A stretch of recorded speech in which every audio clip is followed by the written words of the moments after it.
All right, so I guess we can start. Ugh, I gotta sit up. So, what are we doing? So this is.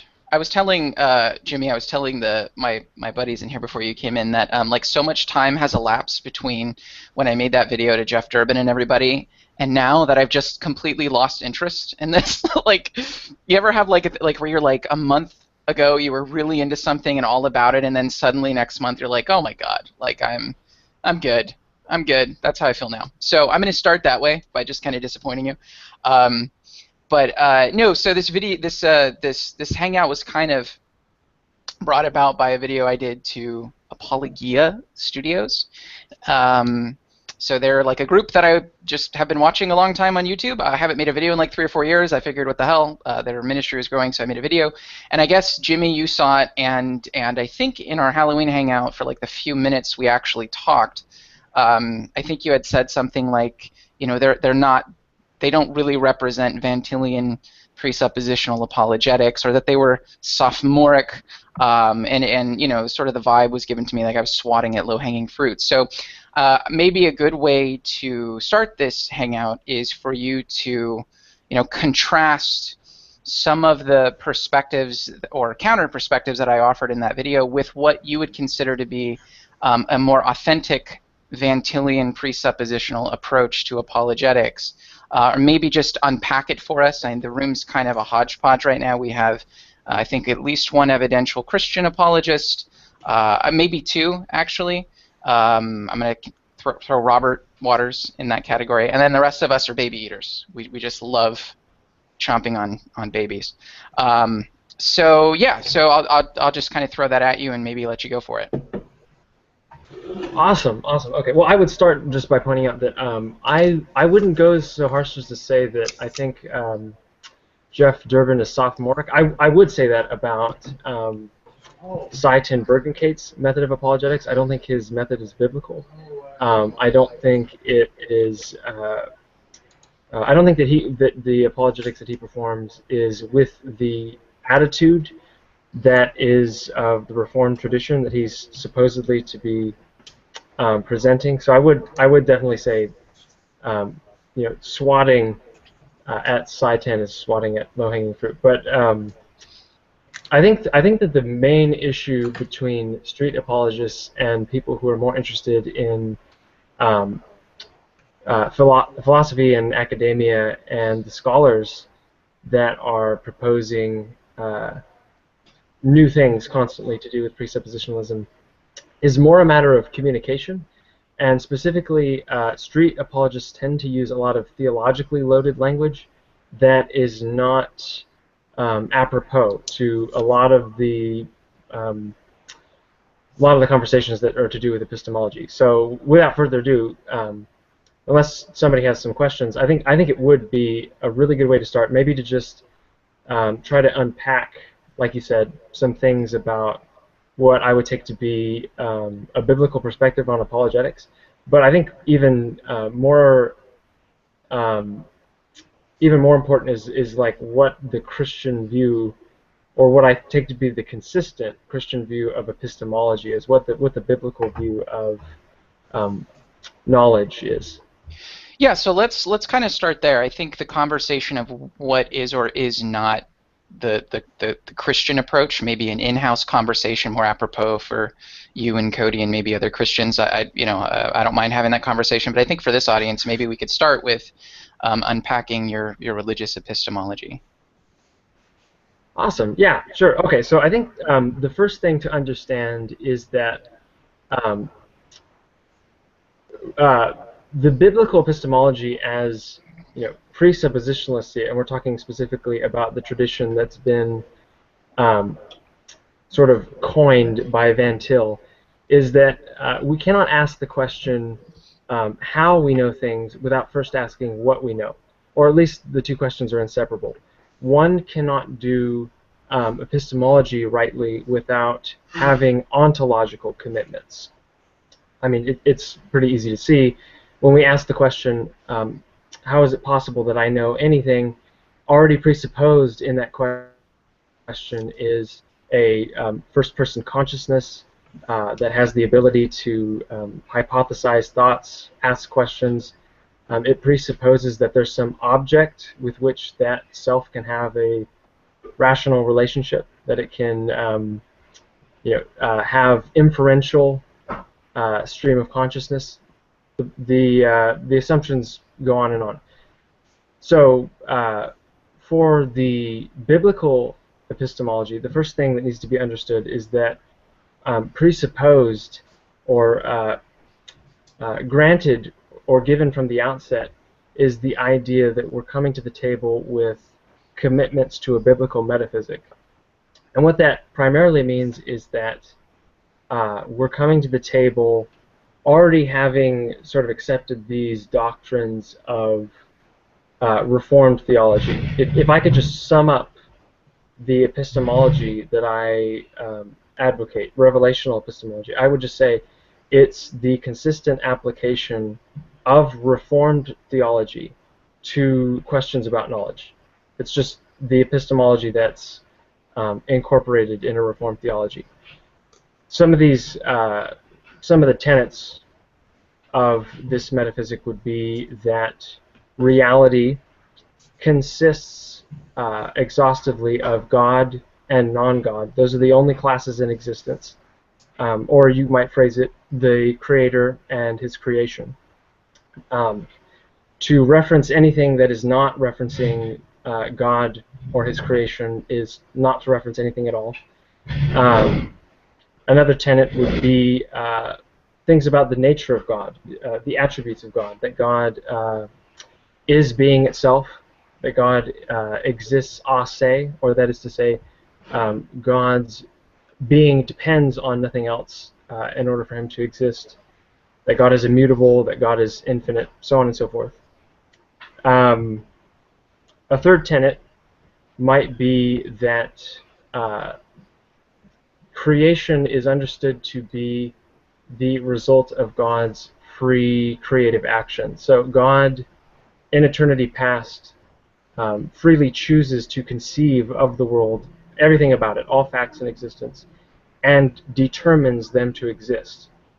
There is no fact in existence except for those which are contained as God or as what He determines to exist. I can keep going, so anyone stop me when you want to ask a question. But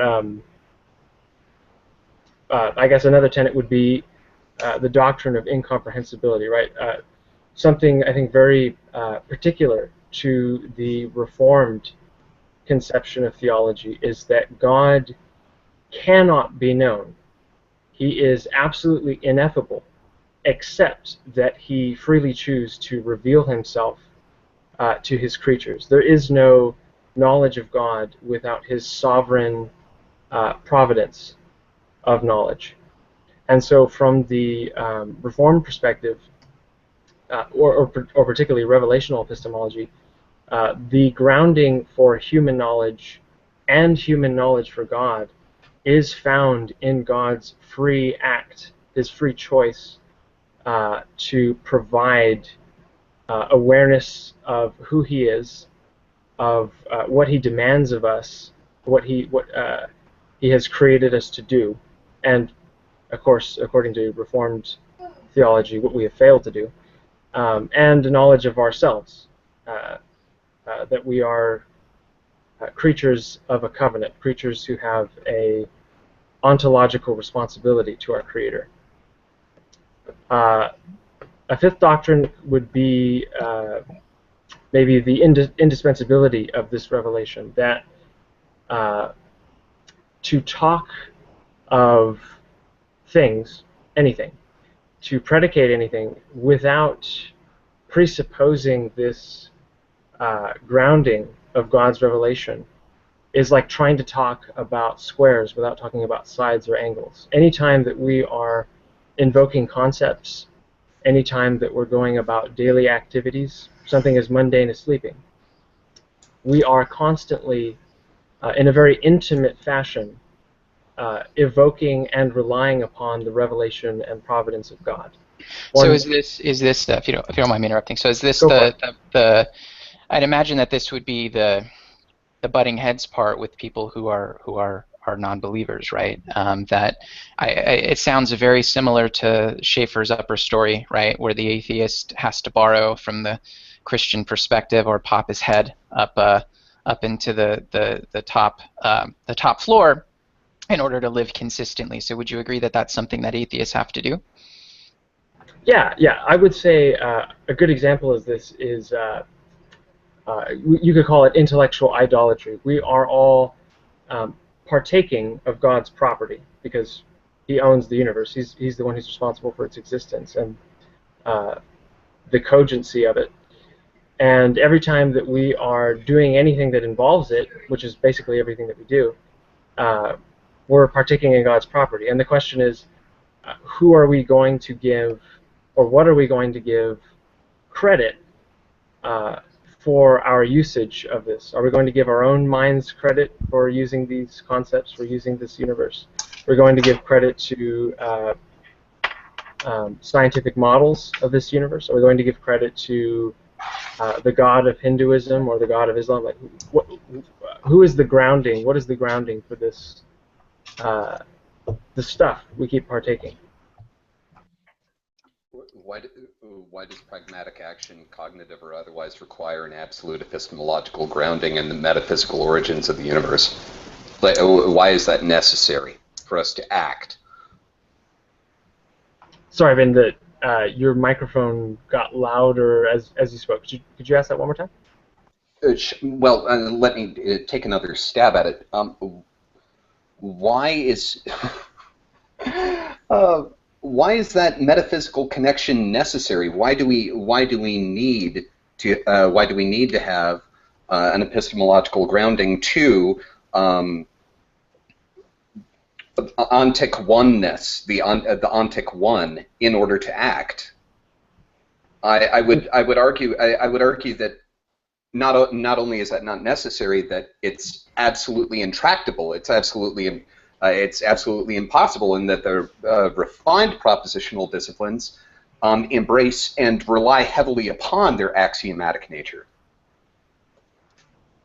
Okay, well, I would ask you what you mean by, for example, when you invoke the concept of I would argue. What do you mean by I? Like, you're invoking ontology when you do that. Actually, I'm not. The beauty is that I'm not. When I use the word I am referring to a necessary point of syntactical agreement. I'm using it as a poker chip in a language game. Nothing more. Nothing more. When I say I'm not requiring, and my arguments don't require you to infer any existence on my part. You don't even. I'm not even requiring you to acknowledge my existence or existence in any way analogous to your own existence or your own experience of your existence. I'm simply asking you to pass the ball back in a game of linguistic exchange. There's nothing grander than that. Why ought I to believe you? Wait, that wasn't. I don't believe that was being asked, or like that you ought to believe him. That it wasn't. Belief is not required. I don't belief is not required. Right. Well, I understand, but what I'm pointing out Socratically here is, well, that's fine if you want to believe that, but then that makes your whole point irrelevant, because presupposed in language is the idea that words obligate or propose a normative basis. Century, yeah. If we're in the 17th century, then absolutely, words and structures of meaning necessarily correspond to a top-down hierarchy of meaning, which owes its origin from the same point of origin as the physical structure of the universe. There was a point in time when most people agreed to some extent that was true, but that was quite a while ago, and I think we've demonstrated, and that's the beauty. The beauty of living in the time that we live is that we actually have right now, this era of human history, we have logic as an empirical discipline, as in, like, logic actually has practical pass-fail checks that we can apply to logical propositions other than its own internal syntactical consistency by virtue of the overwhelming degree to which we rely on structured, complex, and interdependent logical propositions to, for example, do what we're doing right now. The beauty is that we can say, by virtue of the fact that we are having this conversation through this medium, that it is entirely possible for logical propositions to operate entirely in their own axiomatic sphere without any necessary inheritance from a divine author. Like, okay, well, that's a lot of claims to do with there, Ben. But let me go back to the response that I was trying to give to your original point, which I think was the question. Why is my metaphysical system relevant or a necessary precondition to, for example, this conversation that's going on? Why do you conflate relevant and necessary? Why do they have to be the same thing? I'm not saying that they're the same thing. Okay, I'm absolutely willing to entertain the relevance of this, but the absolute contingency, like upon this premise, all speech must proceed, is it's kind of a non-starter. Well, okay, so there's a couple things we can do with it. Are you asking me why it's indispensable to things like speech, or are you claiming that it's a non-starter? Those are two different, things to address. Which one would you like me to? Why is it necessary? Because without it, there would be no speech. There's no speech to talk about. But that's the question. Why is it necessary? Right, but what I'm pointing out is that question, why is it necessary, presupposes a positive answer to the question. Then make the argument. Why is it necessary for that question? That is the argument, that you Make would it. not be able to ask that question aside from it. Okay, then justify that claim. Okay, how do you make sense? Can you Hold make on. an argument instead of asking a question? Well, the argument is Socratic, right? How does one understand the question? Why is this necessary apart from a Christian metaphysic? What does that sentence mean? I don't know. What does it mean? Well, I mean, if you don't know, if you can't tell me what the sentence means apart from invoking a Christian metaphysic, then that is demonstration of the Christian metaphysic. I can feel that No, it's not, because a different metaphysic could hold. Except that you have no grounds by which to say. It wasn't about whether I can address that question with no metaphysics at all. Like Adam's question doesn't require us invoking any metaphysics whatsoever. That he asks this question. I correspond these symbols represented phonically to prior experience with those in the overarching context of an internal sense of continuity of experience, which includes conveyance of experience to other persons. There's no part of that process requires either that Adam or I, or even talking about the same thing, for me to have an internal sense of it, and vice versa, and it certainly doesn't require, well, invoking linguistic authorship in the essence of the universe. Okay, well let me. Okay, so let's investigate that, right? So, what do you mean when you say I, right? And as I noted before, if you're going to say this is simply useful parlance, this is simply a pragmatic aspect of utterances of a language game, then there's no normativity to it. And I walk away knowing that your statement, I is X, is totally irrelevant to the question. What does I mean? In other words, to give me an answer that is relevant, it must be normative, right? Predication is normative. If I say, for example, we're talking on Google Hangouts, right? That statement is normative of a person's belief, right? If a person believes that, he would be true. It's kind of slam dunking this in text right now. Hmm? I'm afraid you'll have to show me how something's being pragmatic has anything to do with something's having normativity. That's actually how it works. I mean, that's when you say something is a rule, what you're saying is precisely that there's a norm to be followed. If we were playing a game of chess, for example, and you tried to move your bishop like it were a rook, I would say you're violating the rule. You're breaking the rule of the game. There's a norm there that says this is how you play chess, and you are violating that rule. Now, nowhere in the existence of the game rules does it presuppose any kind of grand metaphysics about the nature of normativity or the nature of rules. But hold on, these rule sets are determined upon prior to the game, right? For example, in geometry, you can have Euclidean or non-Euclidean geometry, and there are certain axioms that you consider prior to beginning your deductions. Mm-hmm. And based on the axiom sets that you choose, you're going to get much different results. Yeah, and the same is true whenever you have a conversation. And we have certain grammatical rules in English, for example. We suggest that we need to follow these grammatical rules in order to communicate effectively. There's also broader sets of rules, including pragmatics, including. Wait, could you go back for a second? Sure. What do you mean you suggested that rules be followed for language in order to have language? I didn't understand that. Did I say that? Yeah, you said we suggested rules in order for language to work. I don't recall using those exact words, but maybe I Sure. Okay. Well, correct me. How am I misunderstanding what you were pointing out there? I don't know. Okay. Well, I'll try to repeating what I said the 30 seconds ago, so before the interruption. Again, the metaphor I'm using is a game of chess. When we sit down to play a game of chess, there are certain rules you have to follow if you're going to play chess. Now, there's no grand transcendent rule that says you have to follow these rules. You can play all kinds of chess variants, all kinds of games that are similar to chess, but games that aren't actually chess, if that's what you want to do. What? What's that?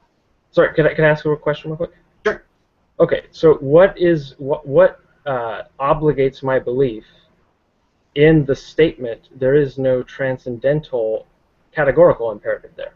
I'm not sure anything obligates that belief. I was, okay, so it's arbitrary when you said that. I wasn't saying it was arbitrary. No, I was saying I was putting forward something that was part of my take on the nature of a game. Now, again, you don't have to accept that take, and in fact, I'm pretty sure you don't. I would, if you wanted to have an in-depth conversation about that particular claim, I would, of course, try to convince you of that. I don't know that at the end of that I would still say you are obligated. I might say something like the preponderance of reasons suggests that you should believe it, but that might still fall shy of an obligation. But that doesn't mean that it's in any way arbitrary either. There's more than just those two binary positions. That's a bit of a false dilemma. Yeah, but I'm afraid if your system reduces to one arbitrary leap of I choose to believe that there is no categorical imperative underlying all of my beliefs, then I'm afraid all of your system just reduces to I arbitrarily believe this. I mean, that's just axiomatically the case. No, it's not. That's a false dilemma. There's all kinds of varieties in between absolute arbitrariness and absolute categorical. Is that itself categorically imperative, or is that still hypothetical? I mean, you're just handing me hypothetical imperatives, dude. Yeah. Okay. So if you want to go this route, I mean, are you familiar with sort of a coherence theory in epistemology? Yes, I am very aware of that incoherent particular theory. Yes. Right. So you think coherence theory is incoherent? Yes, I do. That's an interesting take. Well, I mean, that is more or less sort of the position I'm going to take. You seem to be presuming there has to be some sort of foundation, and what I would say is that that's not really the way things work. And as like Ben was suggesting a while ago, in the 17th century, yeah, that's kind of how epistemologists thought. That's kind of how language works, and even the 18th and even part of the 19th century, I think it went on that direction. But since at least the late 19th and early 20th century, again, I'm not suggesting there's absolute agreement here. Obviously, there are still some epistemologists who are foundationalists, but the popularity of that track has certainly diminished quite a lot. And so I think, every time you say, is that absolute, is that categorical, I can say no. There's all sorts of ways in which we might come to find that any particular claim isn't well-grounded. But it doesn't need to be well-grounded as long as it coheres well with everything else. Right, Gary, but what I'm just pointing out is I'm trying to invite you to be self-conscious of your statements. I'm inviting you to be introspective, to not pretend that when you stand on this ground of non-categorical imperativeness and you present these statements, you present these assertions to me, they all reduce to hypotheticals. Well, if they all reduce to hypotheticals, then they're going to rest on my reasonless choice to accept them or not, right? And that's, again, by definition, arbitrary. You've admitted that from the get-go. No, it's not. Again, and I haven't, and I'd appreciate you not putting words in my mouth. I also appreciate your invitation to making me reflect. I'm grateful for that. I like the invitation to think about the implications of my words and my worldview, so I do appreciate that. But, again, no, I'm flatly rejecting the idea that if something isn't categorical, it's therefore arbitrary. I think that's a statement which I want to say is simply not correct. Now, again, I welcome you to defend such a claim, but what I want to say is that you have to actually defend it in the affirmative. You have to make a positive case that this is a true dichotomy. That it's either arbitrary or it's categorical. Because it seems to me that there's plenty of examples from daily life, again, and I would point to your daily life, where you accept norms that aren't in any way categorical, but also aren't arbitrary. Okay, so I would say I think let me respond twofold to this arbitrary. Is that okay? Sure. Okay, I apologize if it sounds like I'm ranting. So the first thing to say is I don't think that hypothetical norms need to be worded as hypothetical norms in the first place. The statement, if you want to do X, you ought to do Y, or something to that effect, can just be rephrased. Y is a necessary precondition of doing X, and you've instantaneously done away with all hypothetical norms. Second point being, I again invite you to examine what you're asking of me, because when you say, what are normative grounds for the claim, that we need normative grounds under all of our claims, you're invoking the very standard that I'm saying is in fact the case. Yeah, and you did just bridge a prescriptive statement straight into a causal precondition. I mean, yeah, we just went from an ought into a causally exclusive relationship without the courtesy of some duct tape. Maybe I spoke poorly. I apologize, but no. My point about hypothetical norms is just no. I think it's revealing. I think it's indicative of.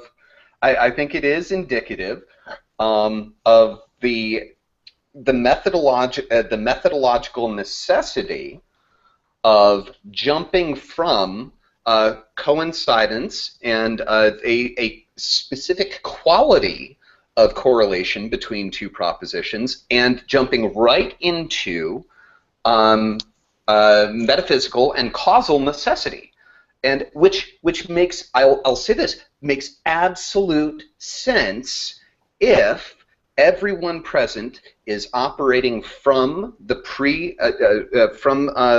presupposition that causality is indistinguishable from moral agency. Well, that's not what I was. That's not what I was saying. So again, maybe I spoke poorly, but my point was to point out a logical relationship, right? No, I'm saying that you spoke. I agree that this was a mistake. I'm saying that it is a mistake that happens to coincide with the philosophical underpinnings of your position. No, I'm pointing out that you misunderstood what I was even attempting to communicate. What I'm saying is that for any hypothetical norm, one can just recommunicate that as a matter of logical necessity. Whether cause is involved is not something I'm pointing out. I'm just saying the kind of statement you would make when you say, if I want to X, I ought to do Y, you can just restate that by saying, Y is a necessary precondition of X, and there's no reason to put an ought therein at all. If I ought to do it, if I ought to do it, but that's exactly what.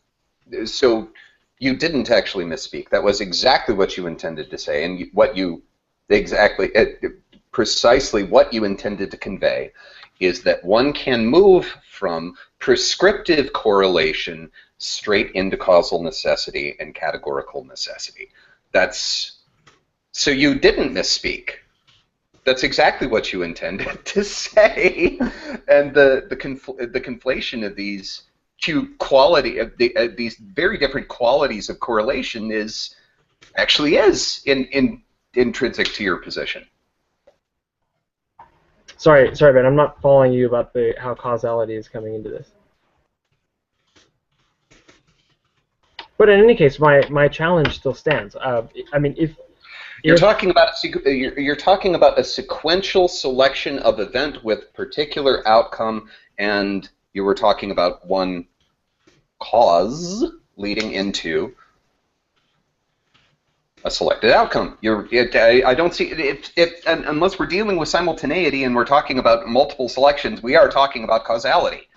Well, let me give you a counterexample, and then I'd like to get back to answering a question that you asked earlier. But let's say one might say that it is a hypothetical norm that if you are playing chess, you ought to follow the rules concerning pawns, for example, that on the first round they can move 2 spaces rather than just 1. Right? That is a possibility, right? Would you say that that's a hypothetical norm that one might pose? No, it's not. Not a It's hypothetical not norm There's at all. nothing hypothetical about it.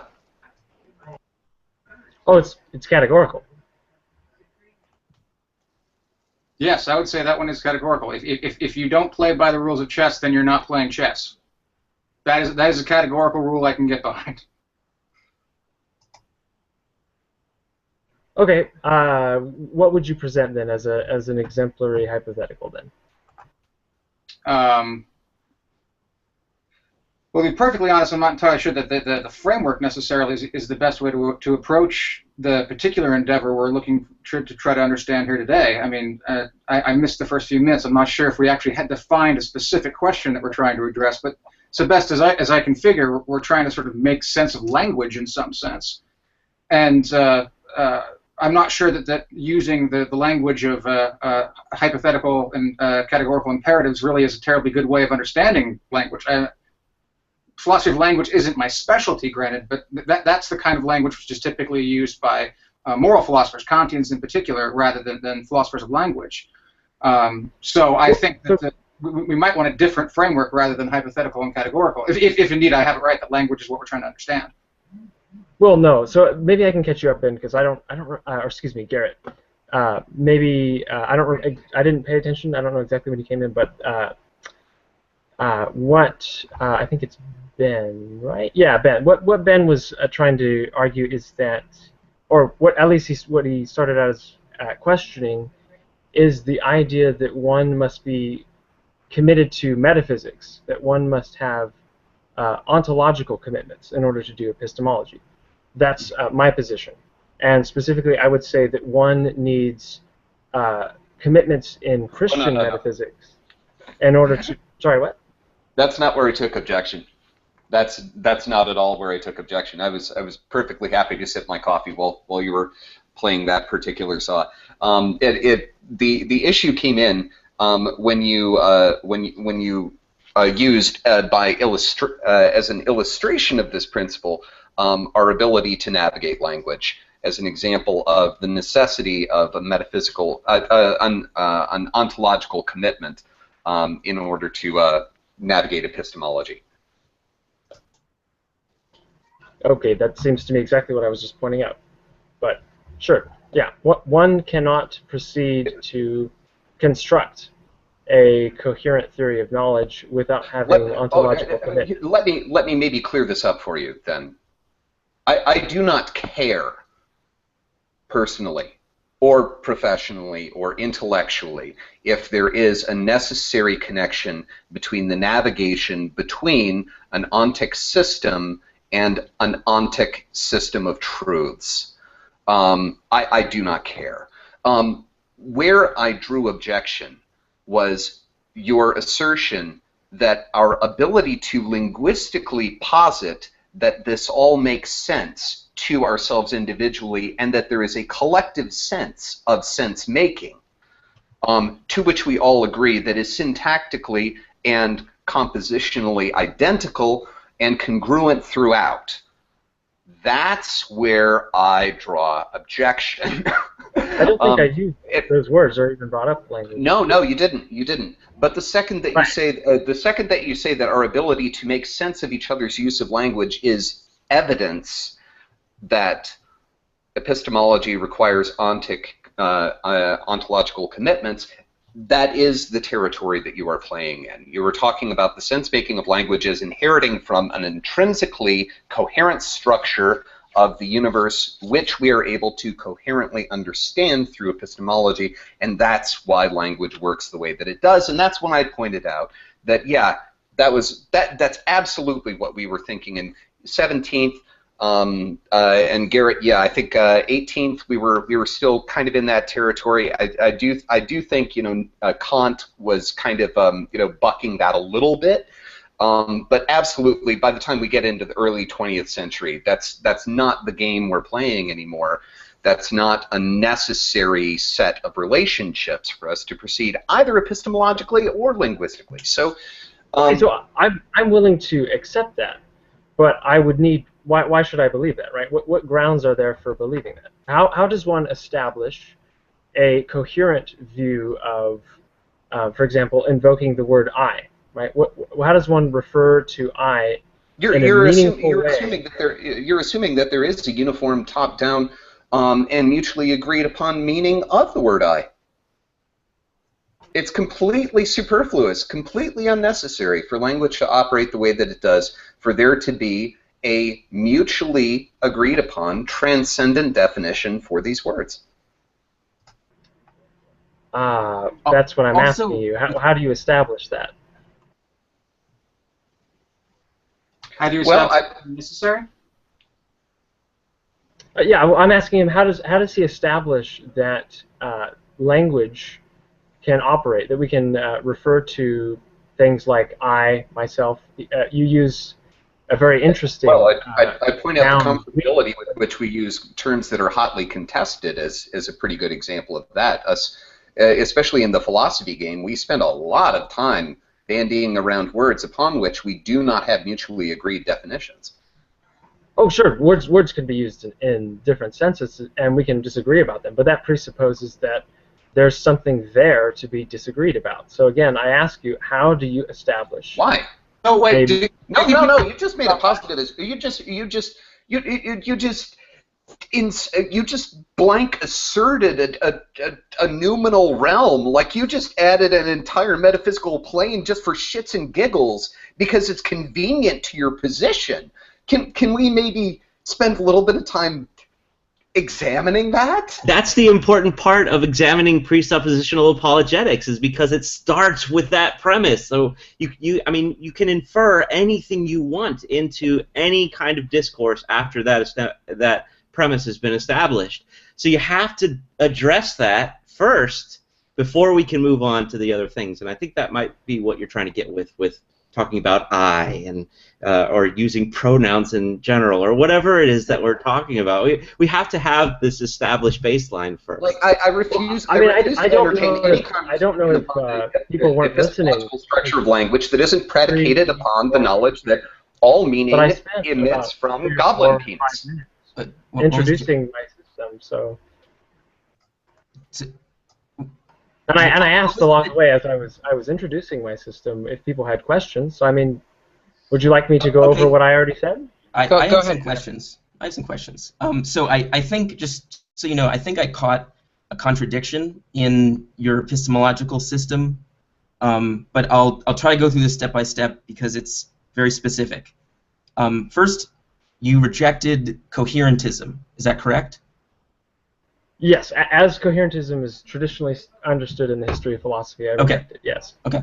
So if you're not a coherentist, you're almost certainly a foundationalist. Is that correct? No. Oh, you're not a foundationalist. Are you an infinitist? No, I'm a revelational epistemologist. Okay, this is totally shocking because I don't understand then what your position is at all. I take it. I'm not trying to be patronizing. Are you familiar with the regression problem in epistemology? Yeah, sure. How do I know this? How do I know Yeah, this? and How do I know this? you How do I you know have to this? give Right? another reason, and you give another reason. So, what does a justified belief look like then? Does it terminate with a foundation, or is it justified? Like, what is the architecture of justification? Sure. Okay. Could I just lay out like a Please. model of knowledge? Yeah, like please. Like a definition of knowledge? Okay. I would say knowledge. It's fine to define it as JTB, true justified belief. The revelational. Actually, I'm just asking about justification. So Sure. we need to take a step back. If you think it is justified belief, I'm asking, what does it mean to be justified? Sure. But I think it's important to note the truth condition as well, because it's fairly different. No, this is prior. I would disagree. If you're saying that the definition of knowledge is justified true belief, okay, so what's justification? Right, but what I'm telling you is I need to address both because they don't come without each other.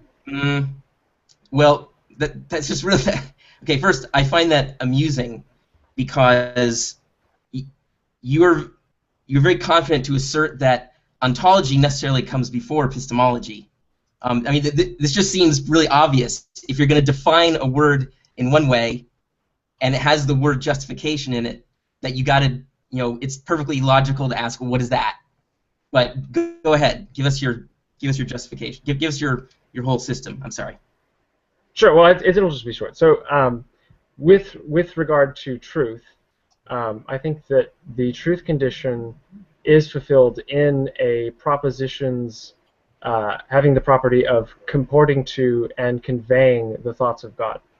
So a proposition is true insofar as it coheres with and conveys God's thoughts on the matter. Okay. So I am justified in having beliefs where I have some reason, some sufficient reason for believing this proposition in mind, which reasons must be grounded ultimately in the free act of God's revelation. Okay, so that sounds suspiciously like externalism. I mean, you just said that a belief is justified when it coheres with one of God's thoughts. Isn't that true? Yeah.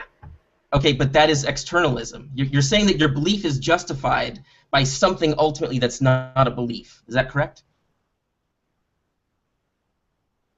I suppose so, yes. So, okay, but the problem that I find is that when you talk about like when other people speak and make arguments, you require there to be some normativity behind what they're saying. And yet externalism has no normativity. It doesn't say you ought to believe this. It just says your beliefs are justified.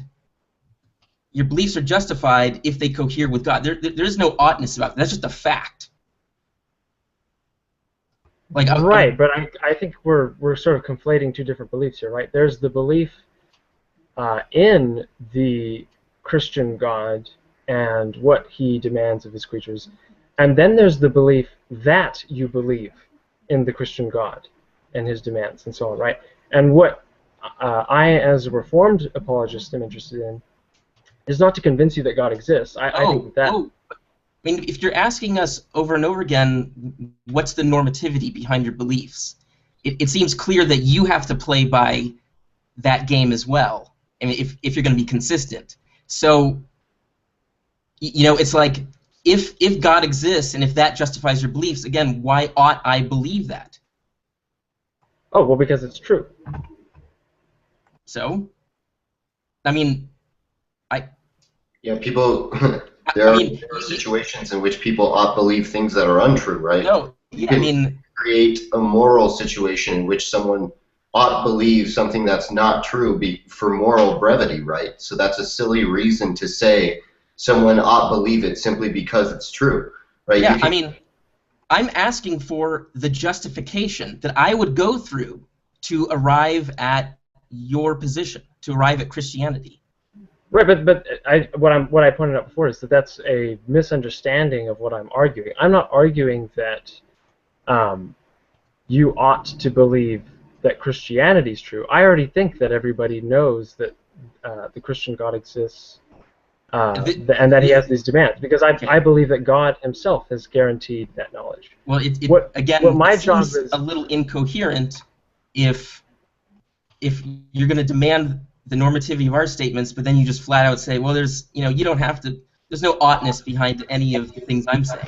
Well, I didn't say that. I have a question. No normativity behind my statements, but I take truth and God's commands as inherently normative. So if God says, for example, one ought to believe what I say, and he reveals to people, I have said X, Y, Z, then it follows that we're obligated to believe that. Okay, but I'm trying to believe the things that you are saying to me. Just like you've asked us, why should I believe what you're saying? I want to believe you. Believe me, I've obsessed about presuppositional apologetics. Help me get there. Help me follow you.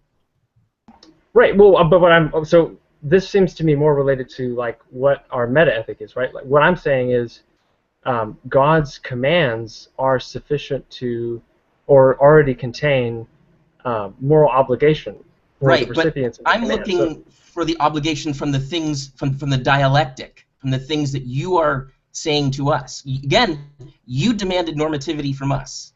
I'm asking, why is it that I ought to believe them? But I don't think that's as objective. I mean, especially in Van Til presuppositionalism, what they believe is that it's not their obligation to explain themselves to the unbeliever. It's not their obligation to even trust the unbeliever because Bible says that you shouldn't trust the unbeliever. So I'm wondering, do presuppositionalists have any responsibility when it comes to evangelism, or when it comes to talking to people about faith, or talking to unbelievers about faith? I think that's a more interesting question. I'm curious if I'm the only person that caught that we all actually know and believe that God is real. Nope. No, you weren't the only one. Nope. We all came in here knowing this, most of us. Okay, that we all know. Yeah, we all just know. So out of curiosity, given that our entire position is predicated on a deep denial of what we all know to be true, upon what shared ground can we establish any normativity at all? And why are we even talking about normativity? Okay, so you're asking me how where common ground finds its place in our conversations. No, I'm not asking about common ground. I don't. Again, and this is a phrase that hi. I don't think we've met. You're going to hear from me quite a bit. I don't care. I don't care about common ground because it's argumentatively superfluous to both our positions. It's not necessary. What I'm curious about is, why are we talking about normativity at all? At all. Why is that word even on the table when it is your position that I already know the ontological and epistemological foundation of being and of all coherence and the operation of language, but my entire position is built on lying about what I know. So if that is your position, why is normativity even on the table?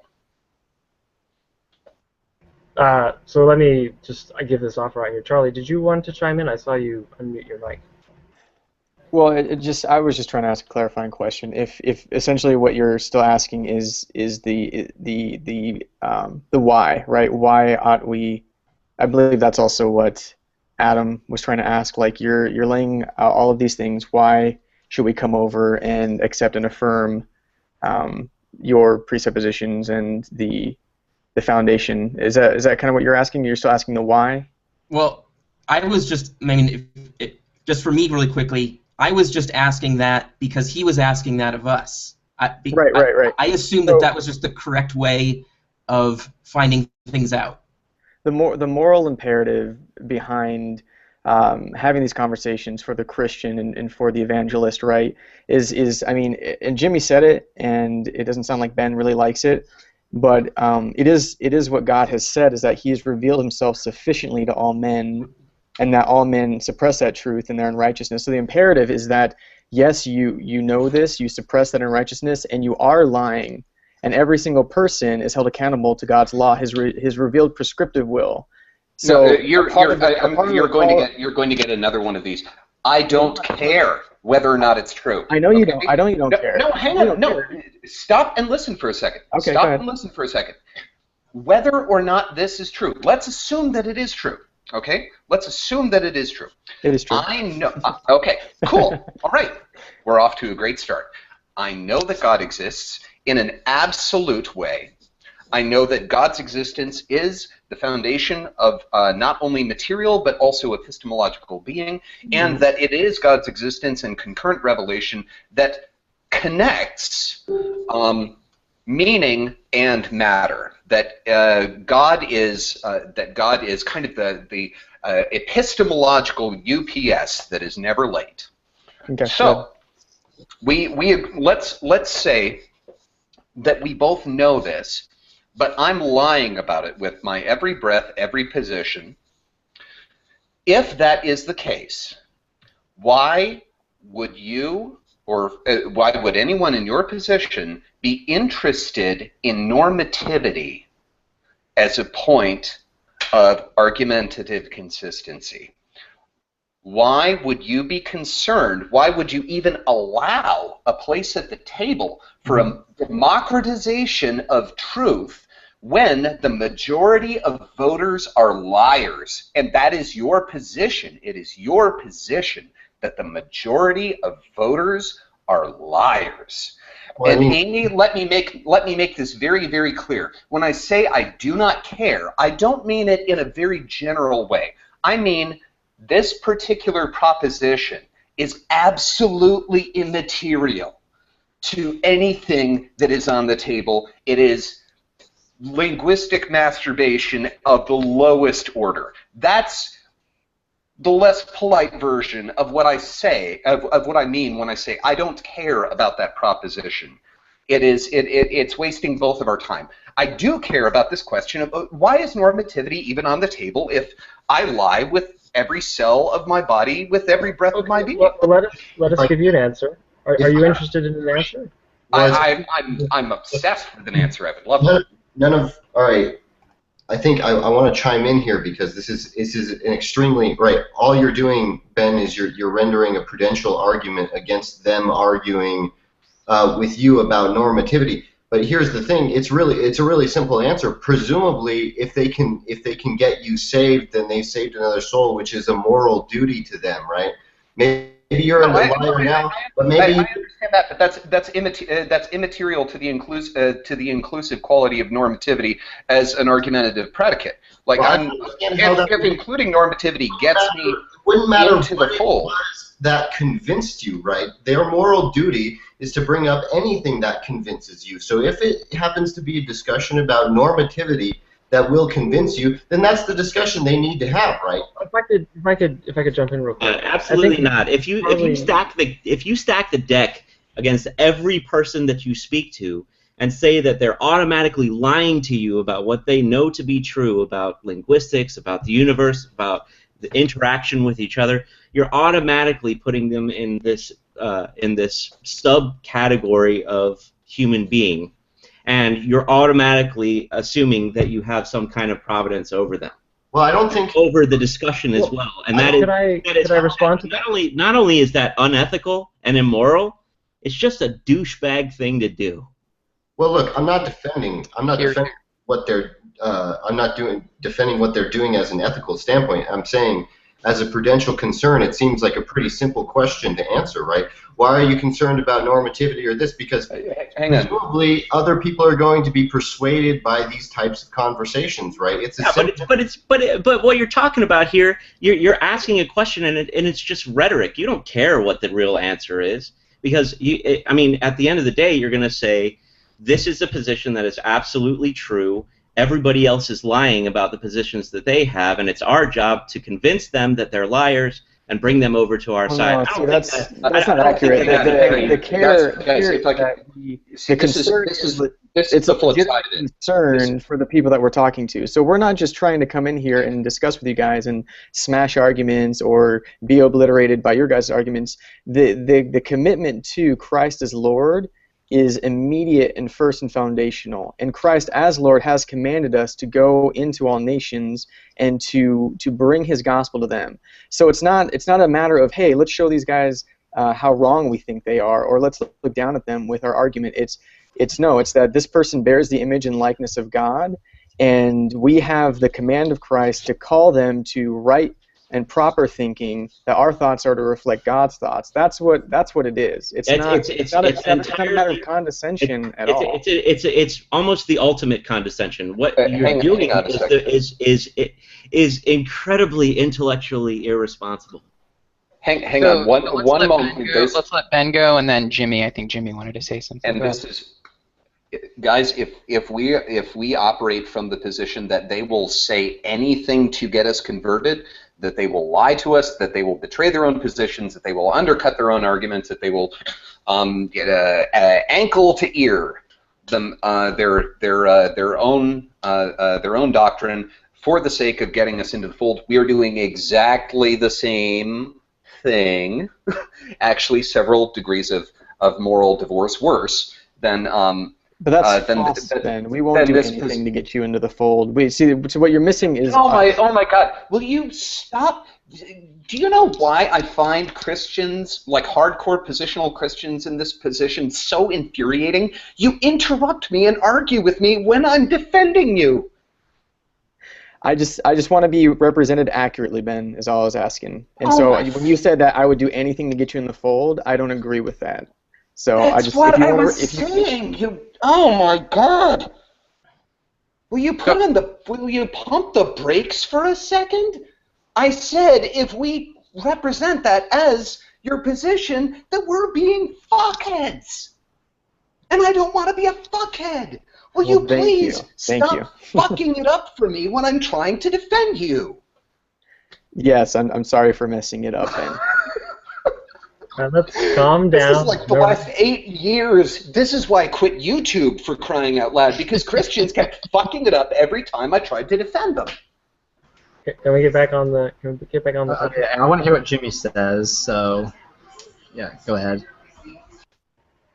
Yes, I think something that I pointed out and then Charlie pointed out, and I think that keeps getting missed, is no one here in the camp of Reformed apologetics, Reformed theology. What I'm trying to propose here, revelational epistemology, is trying to convince people that Christianity is true. Our goal is to convict people of what we believe they already know to be the case. Now, when Adam, when you asked me why is my belief in this position obligated? No. My response. Nope. Or any kind of belief obligated. I was asking what was the normative force behind the things you were saying to me. Right. Why ought I believe you? Right. And I'm okay. So the answer to the first question, why ought I to believe anything, relies on, again, the meta-ethics that I'm fronting here of God's sovereignty over our lives, right? God's ownership of our lives. If God commands us to do something, that is sufficient to imply, or it already contains the idea that we are obligated to do that thing, that we ought to do what God says we ought to do, because what he says is the very nature of truth.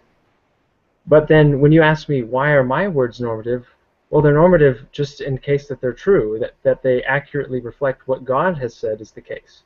Because if God says, uh, Adam is obligated to believe in me, and what God said is true ipso facto, and then I relay that statement, oh, God has commanded you to do this, therefore you're obligated to do this, that's inherently normative because it's true. It's relaying the commands of God. Can I jump in here real quick? Question, Jimmy. Go ahead. On your view, why is it the case that we should believe something just because it's true? Okay, so I guess there's sort of two answers to that. The first is that otherwise there would be no basis for believing anything at all.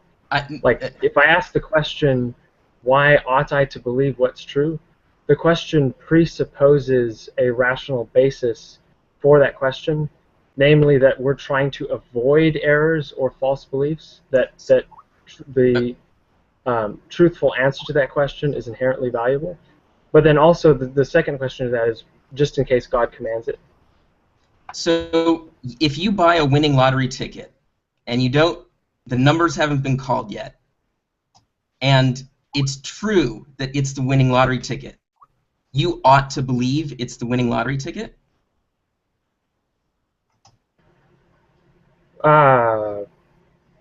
That's tricky. Because I would say you ought to believe it's not the winning lottery ticket, because all the evidence is that it's not. I think you ought to believe that it was the lottery ticket if you knew that it was the lottery ticket, though, right? But that entirely is begging the question. You said you ought to believe things are true, right? Right. So it is true that it's the winning lottery ticket. You don't have any evidence, but you're saying the belief otherwise is not justified? Oh, no, because that okay. doesn't comport with I see what God's... the misunderstanding is. What I'm saying is we are supposed to carry the intention and motive of seeking to believe truth, not lies, right?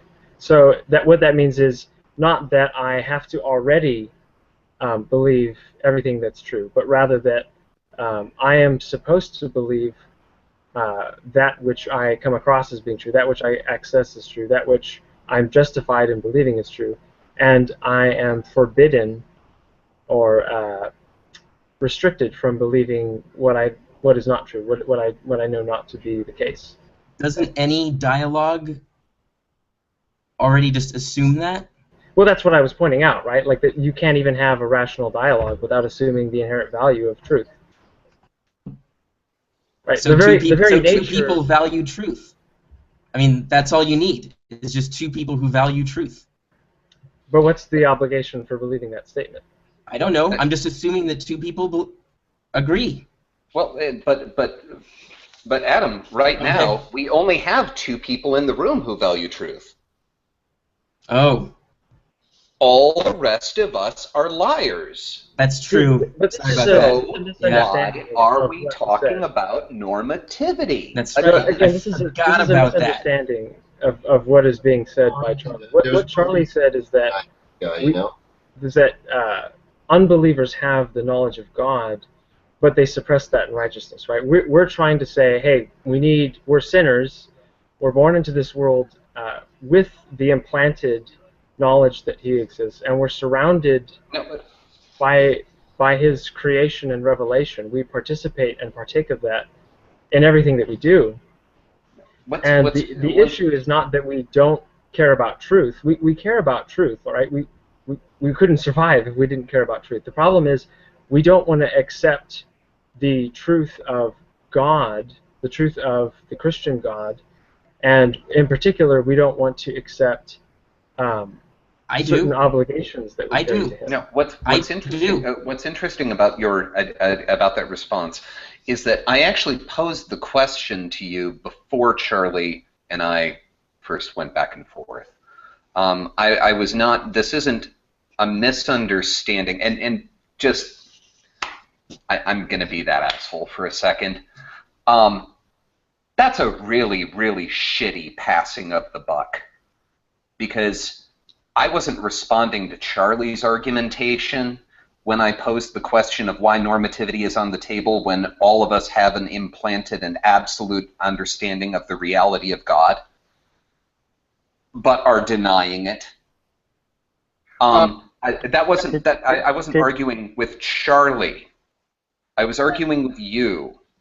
It was Jimmy. It was your position I was taking objection to, and it was from your position that I was asking upon, if that is the case, how is it possible for us to even broach the question of normativity? So that's not something you need to kick over to Charlie. That's something you need to address. But Ben, I think actually we can. Did Charlie make an argument? Did Charlie make an argument? I don't know. Charlie, you still there? He did. Yeah. What's going on? Yeah, what I don't know. Was the argument that you made, Charlie? No, Ben is claiming that Charlie's argument wasn't on the table. Ben is saying it was just Jimmy's. But I think Ben, I think what was Charlie's argument? Well, but I didn't hear Charlie make it. Let's address Jimmy's argument before we address Charlie's, though, because that seems to be what Ben's hung up on. And Jimmy, I hope I'm not being too presumptuous here, but if I can try to speak on your behalf in a way that maybe Ben can hear better, because I think I understand what Jimmy's saying, and it doesn't sound to me like it's, on the first surface at least, all that controversial. As I understand what Jimmy's saying, he thinks that all of us, Christian and non-Christian, presuppositionalists and non-presuppositionalists, actually do value truth. It's just that, on his view, some of them, us, have convinced ourselves or lied to ourselves about this one particular topic. And I don't think that's that controversial, because I think that's true, I mean, on non-presuppositionalist ways too. I mean, most people do lie to themselves and fool themselves about some things at some point. But Garrett, that wasn't the assertion that he made. That and I agree. I have no objection to that position whatsoever. He asserted very specifically that all persons have specific knowledge of the truth of the existence of God. Right. Sure. That's a pretty specific claim. You know, it is, and I obviously take issue with that claim. But I think the part where you say, why is normativity coming into it? And I think he's saying that normativity comes into it because he says, again, to my mind, non-controversially, that everyone values the truth, regardless of where we stand on this particular issue. Garrett, you're a very generous soul. I think you're doing most of his heavy lifting for him in putting that argument together. I don't think that was his position. Well, then let me ask Jimmy, how does that sound to you? Does that sound roughly at least like what you were getting at? No, I think that's almost exactly what I was saying. The only thing that I would add to that is that the sort of truth that is being negated or suppressed here, to use the theologically loaded language, is the truth that makes all the other truths what they are. Right? It's sort of like if you had a metaphysical dictionary book. The non-believer wants to use the dictionary book, but then claim that the dictionary book doesn't exist. Like, you can't have those concepts.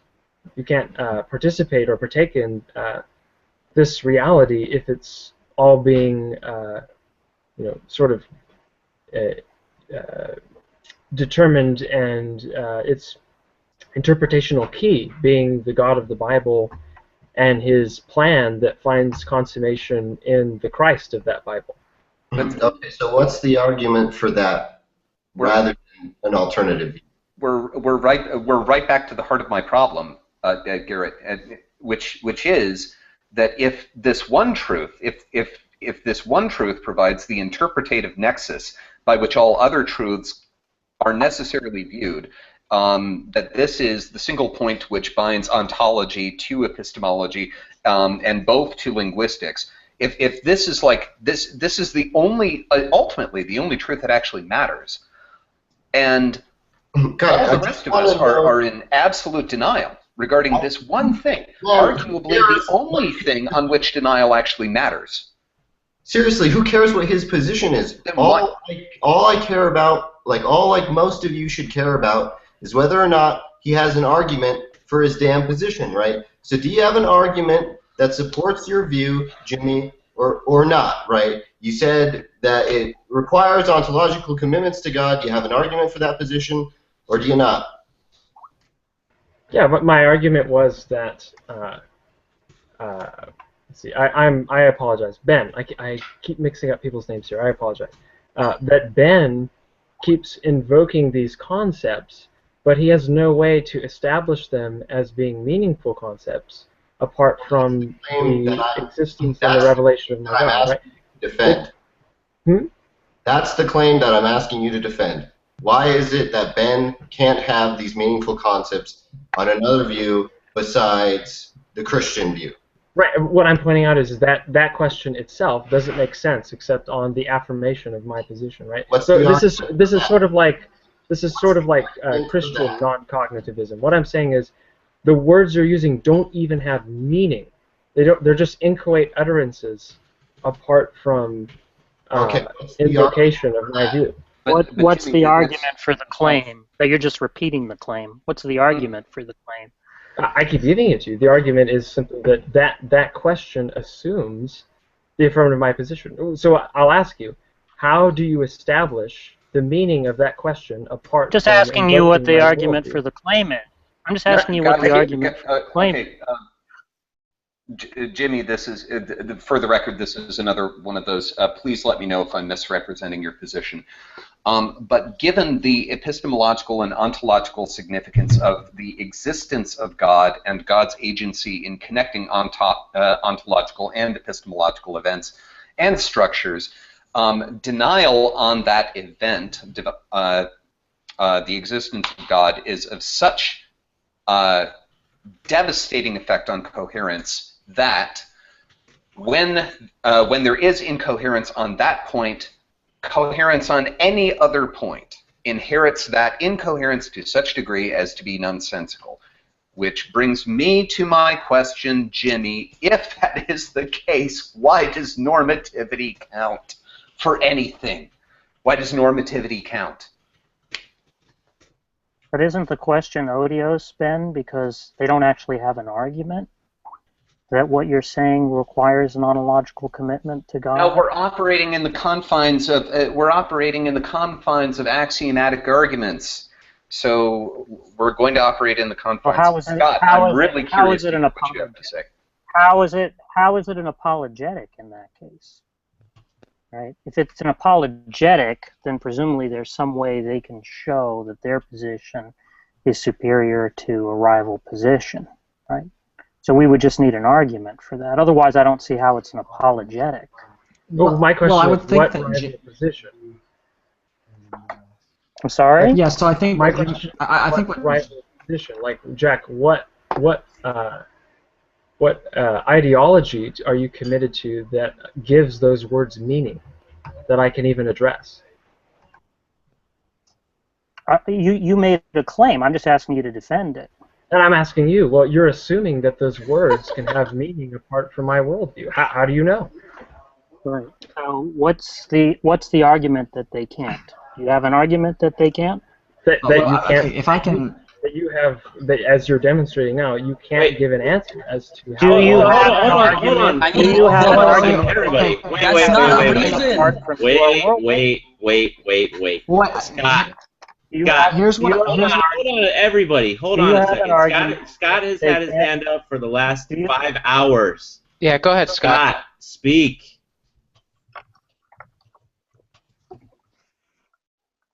We can't hear you. Can't hear you, buddy. Yeah, try speaking. Surrender the floor. Still can't hear you.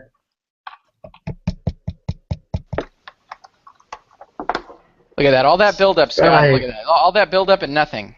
Scott, I saw your video with Matt Slick, and this thing still happens, man. I hate that these mic problems come up. It could be Google Plus. Nope. Nope. It looks like his picture's frozen too. I can see him moving. He's just not talking, or there's no audio. Oh, okay.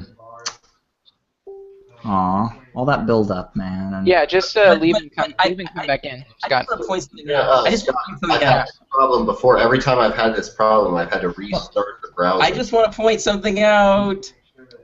Go ahead. Okay, the fact that a person can't or doesn't say X isn't a reason to believe not X. No. I'm simply okay. So the question is being asked. What is the argument for Christian theism? Yes. My question is: are those words finding their meaning in my Christian metaphysic or from without? If from without, you need to... what I'm saying is what I'm saying is a question is not an argument. Okay, can I say? I think I know what Jimmy's saying appreciate here. it. Just for the sake I think I know what Jimmy's trying to say, guys. Here. Rails, can we please avoid asking questions and taking argumentative approaches? I'm just pointing out that in the title of the hangout.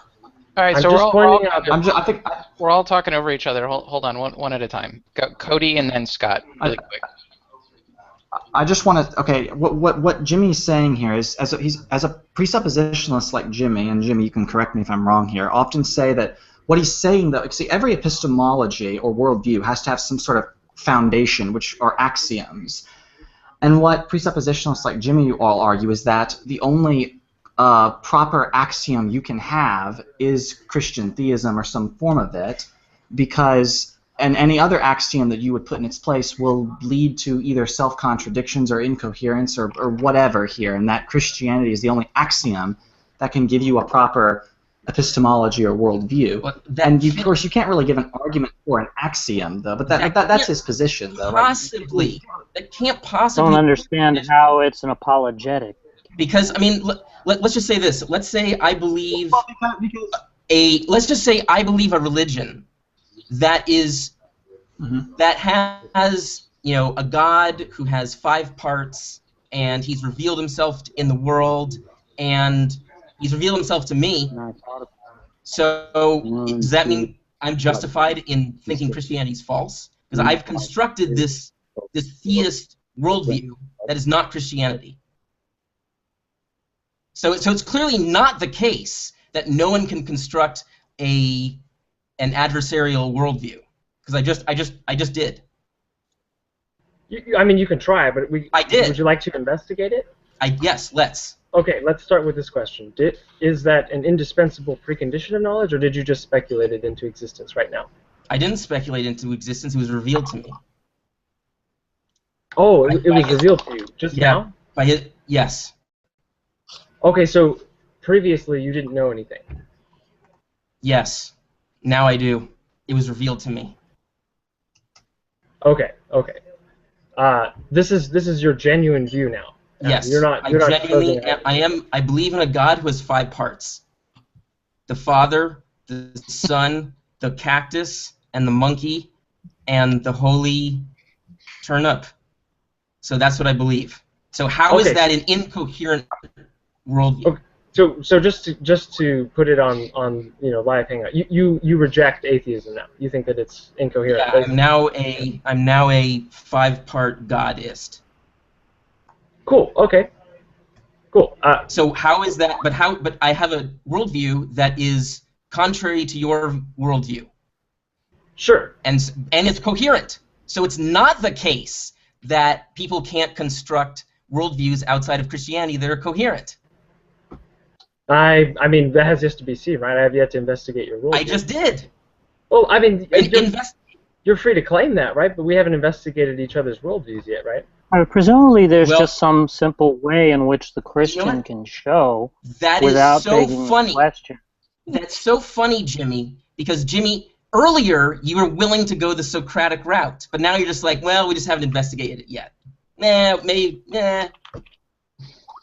I'm sorry, Adam. I don't understand what you're pointing out. I'd be totally interested. What I'm trying to point out is that the way that you are, I guess, arguing seems to be inconsistent. It's like it's all over the place. You're not a foundationalist, but you describe an epistemology that's clearly foundationalist, externalist. You are, you think other people need to have normative claims in their arguments. You don't need to have normative claims in your arguments. And when someone asks you to explain how the Christian God is necessary, you then start asking questions. But when I give an example where the Christian God clearly isn't necessary, you don't have any questions. Well, you've said that it's clearly not necessary, right? But we have yet to argue our different worldviews. I do have questions for your worldview. Well, but you are unwilling to argue your worldview. What? When did I say that? Okay. I have said multiple times I'd be willing to investigate that, but I'm part of saying your I'm not seeing worldview. how Part of your I don't see how this doesn't reduce to question begging. See, that's the question. For it to be an apologetic, I take it can't actually be question begging, right? Well, but so Jack, what I'm what I'm wondering asking is there some kind of argument? And what I'm asking you is is there some kind of argument that you can give, right? That's not question begging, to show that given the assumptions that an atheist has, right, that their utterances are meaningless if they don't presuppose the existence of God. Maybe Charlie can answer. Is Charlie still here? Jimmy, I'm on your side now because the atheists are irritating me more than the Christians at the moment.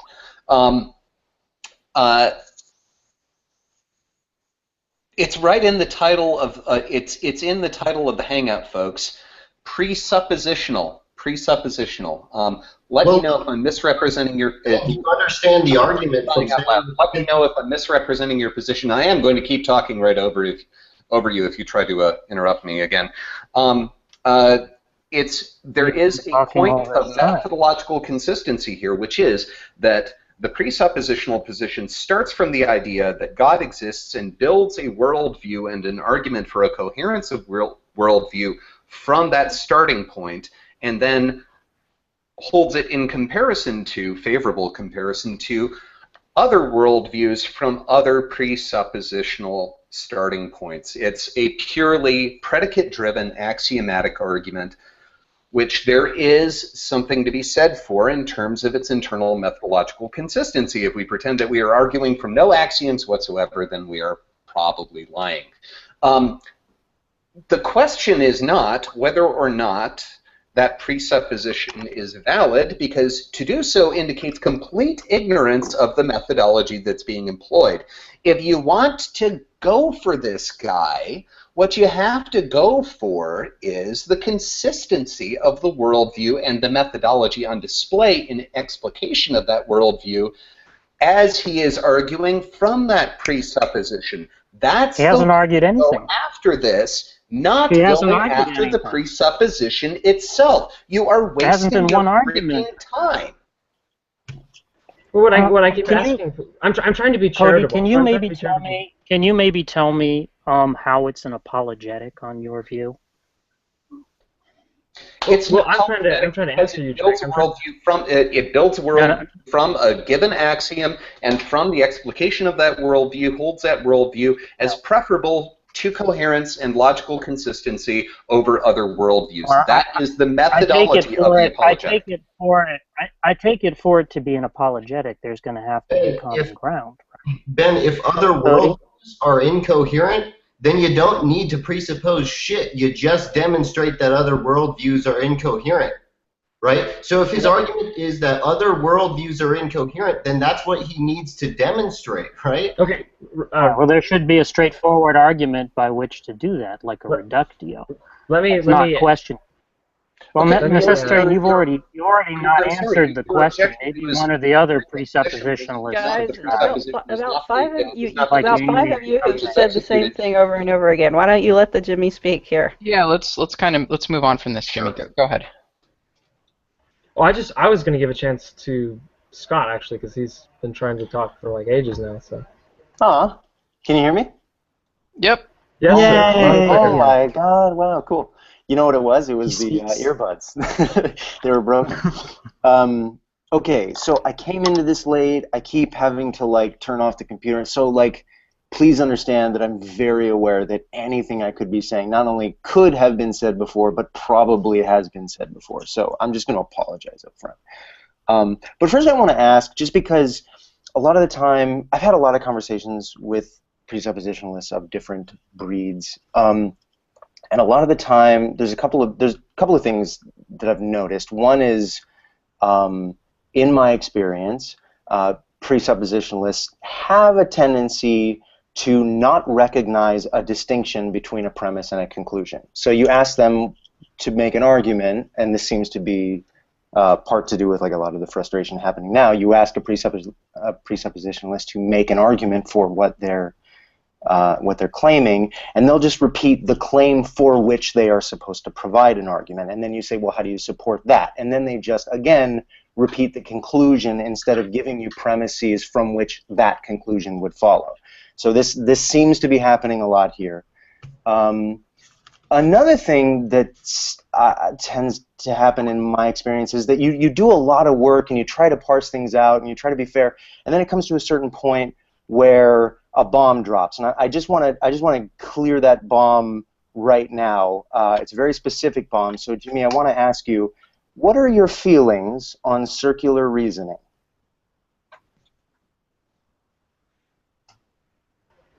Sorry, my computer wasn't letting me unmute. So I just want to make sure I'm not strawmanning here. Let me ask you to define what you mean by circular reasoning. Where the conclusion is used, the conclusion is assumed in an argument for itself. The truth of the conclusion is assumed within one of the premises supposedly arguing for that conclusion. Okay, so you're asking me about how I feel about circular reasoning, and specifically you're talking about the fallacy of begging the question. Right? Yes, I am. Yes. Okay, I would say it's absolutely fallacious. It's nonsense. Okay, are you aware that there is a chunk of presuppositionalists who will say circular reasoning is just fine? I think I would like to be charitable and say that I think a lot of presuppositionalists, particularly people who are making the distinction between virtuous and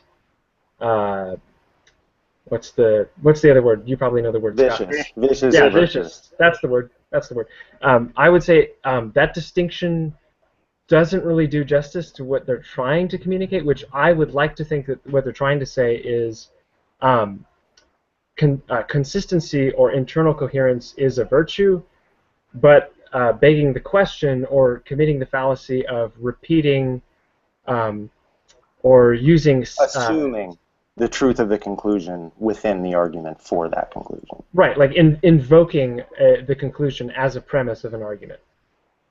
For that particular conclusion. Exactly. Exactly. Okay. Using a premise as its own support, right? Well, using a conclusion as its own support, yeah. Right, right. Actually, either way, like... yeah, I mean, one argument's premise can be another argument's conclusion and so forth. But, okay, so all night it seems like people have been asking you to support, so to treat one of your assumptions, which is that all other world, you know, like anytime somebody says anything, you say that they don't have the precondition for knowledge in order to say that. And then when we ask you to make an argument for that claim, that exact claim, so let's treat that claim like it's a conclusion, and now provide us premises from which that conclusion follows. I haven't seen you do that. I've seen you just reassert the conclusion. So could you do that? That's just what I was asking. I know. I understand. I know that's what you're asking. I'm assuming a lot of people have been asking that tonight, but I did hear that happen. So, can we? What is the argument? Forget Socratic method. What is your positive argument without shifting the burden of proof, without saying, well, you can't prove me wrong, or you can? I mean, what is your positive argument for your conclusion here? Okay, so what I'm trying to point out here is that when we're talking about the kind of propositions that we're arguing for, like the proposition Christian theism is true, these are not propositions where we can use external arguments.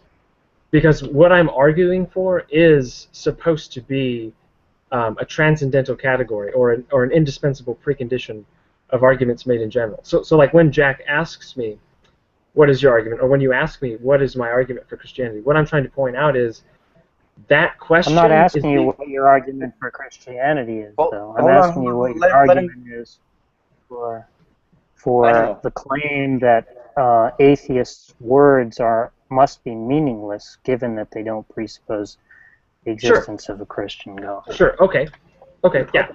So, and what I'm saying is, okay, those words themselves have as their interpretive backdrop already stand either on Christianity or they don't stand on Christianity, right? Just simple.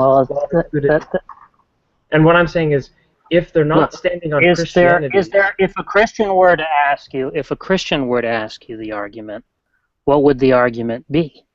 Right? Let's assume a Christian is asking you that question. What's the argument for the claim that an atheist can't have meaningful utterances?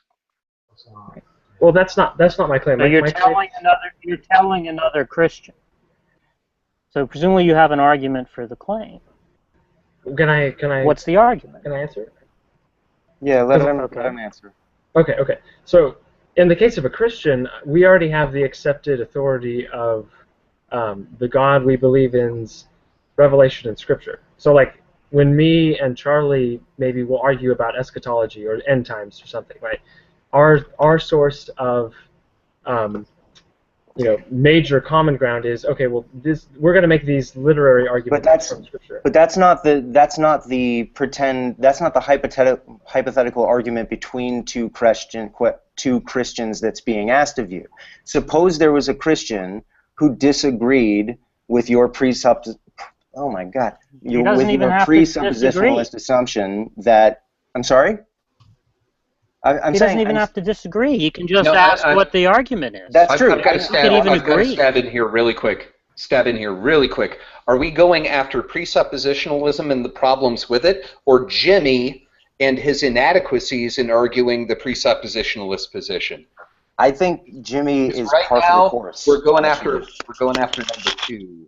Right now, we're going after number two and leaving number one completely unscathed. I'm trying to understand how presuppositionalism is an apologetic. So presumably there are presuppositionalist arguments, right? I haven't seen any arguments presented. I keep trying to answer that, Jack. What I said was. Well, you haven't given the argument yet. I'm saying if there's a Christian, who asks you, what's the argument for the claim that an atheist can't have meaningful utterances? Okay, well, just give us the argument. Okay, are you gonna let me answer? Yeah, but I'd like you to give the argument. That's what I mean by I'm about to, but you have to let me answer. Okay. Okay, all right. So when you ask me, what is the argument for Christianity? What I keep trying to point out is, on pain That's not the argument for Christianity. It's not the argument for Christianity. You need to let him answer, Jack. But that's not the question that I asked. That's not the question that I asked him. What's the argument for Christianity? Answer the wrong question first in full, and then you can tell him why his answer didn't. Okay. All right. Okay.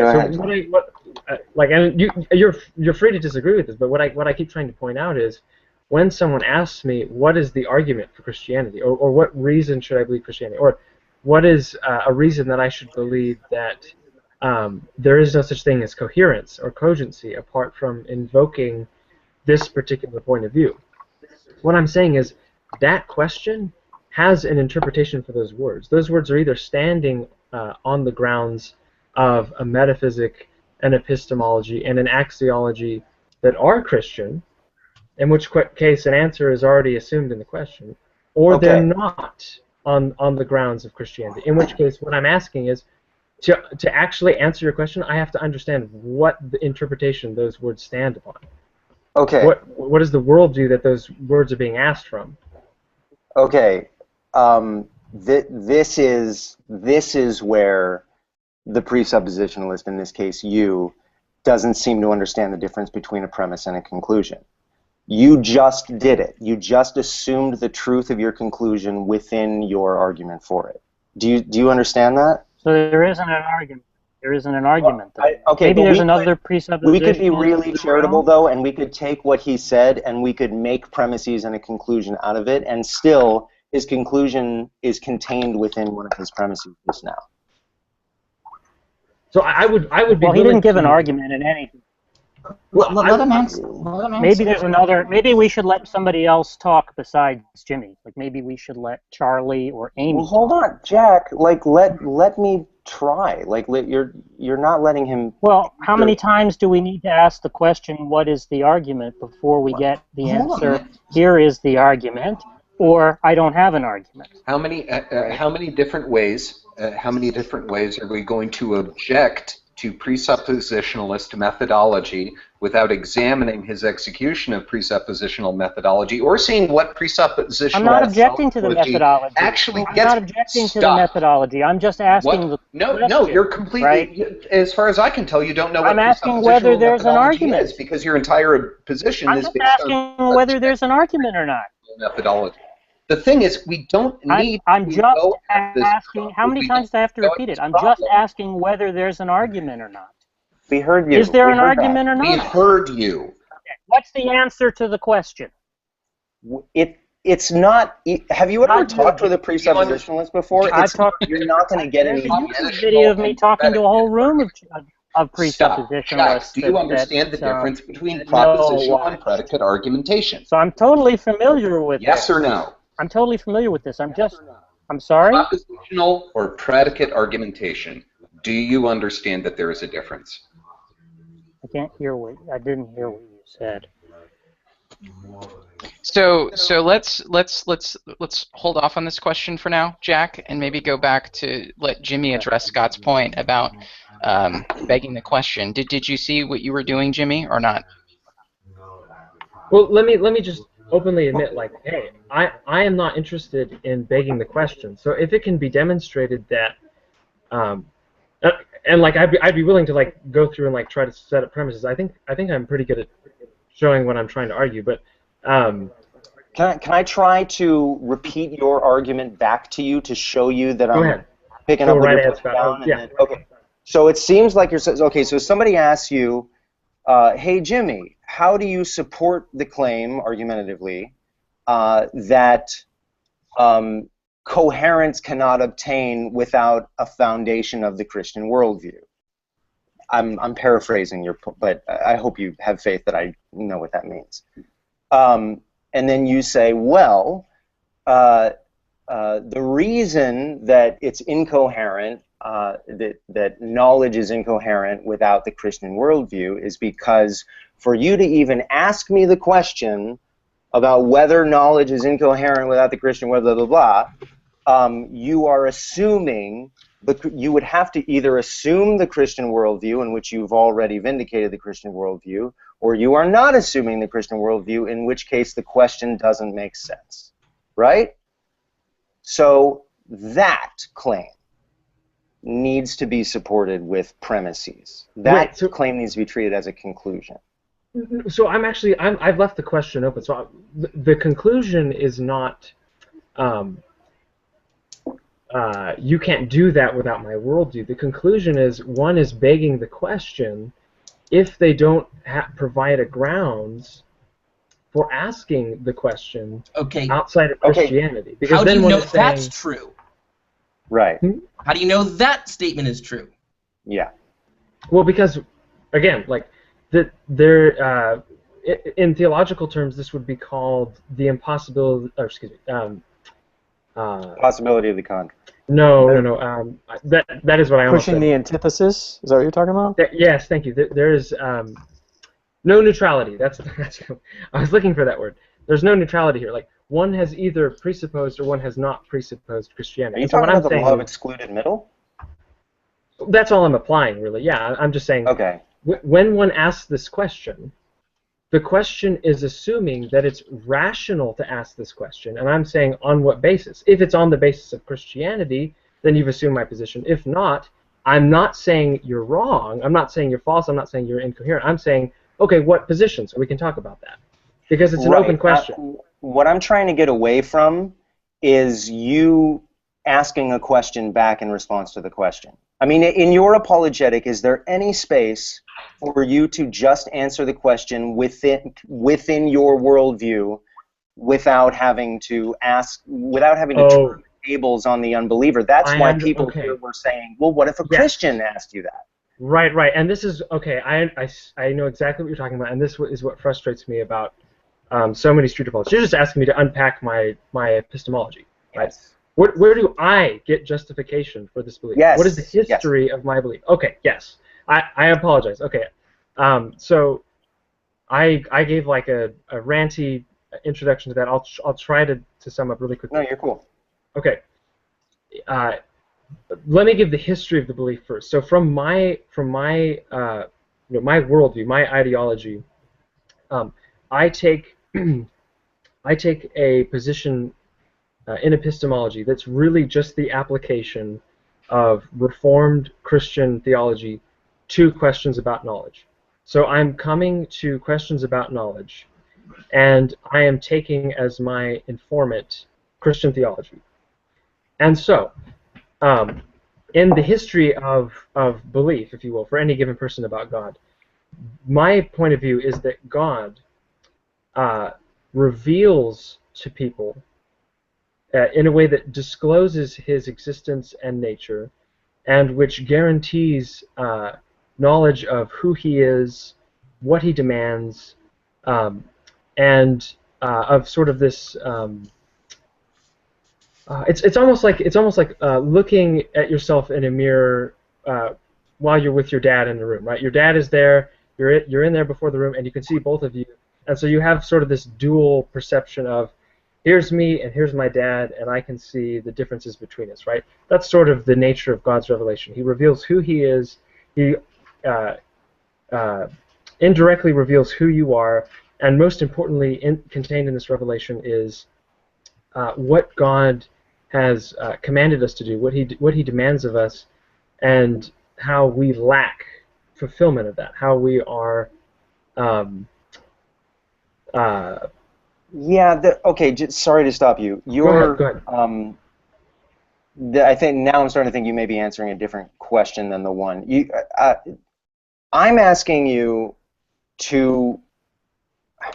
I'm just going to say it the same way that it's been said all night, but I'm asking you to give premises from which the conclusion that another any other worldview that's not based on your Reformed epistemology is incoherent is true. And when you are asked to give premises that support that conclusion, you end up just repeating that conclusion one way or another. Do you see that you're doing that? Okay. I know you think it's incoherent to ask you to make an argument, but humor me. Do it anyway. Okay, so I will. I'll put it in the chat right here, Scott. But here's what I think the issue is. All that this is going to point out is we're going to get to the first premise, and we're going to disagree about it. And the only way that we're going to be able to settle that matter is to actually compare the interpretive lenses that we're coming to the argument with. But I will humor you, and I'll put it in the chat.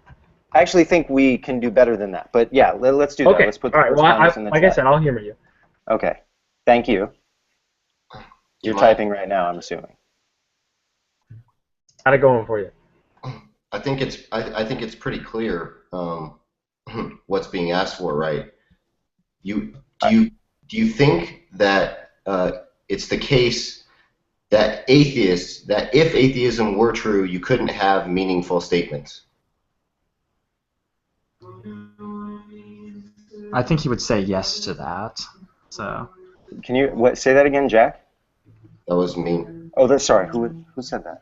I'm saying I think Jimmy would answer yes to that question. Yeah, but what was the question? I asked whether or not Jimmy thinks that if atheism were true, statements would be meaningless.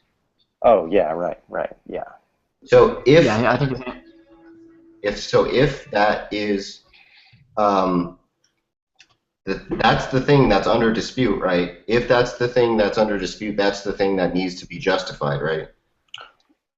It's extremely simple. Either you can justify that if atheism were true, I mean, you could do it. You could do an assumed indirect proof, right? And you could draw a contradiction saying that the tenets of atheism will show that will produce a contradiction which will give us a reason to believe that if atheism were true, it's completely meaningless, right? So, all right, it should be extremely simple to just produce a reductio ad absurdum of meaning being possible on atheism, right?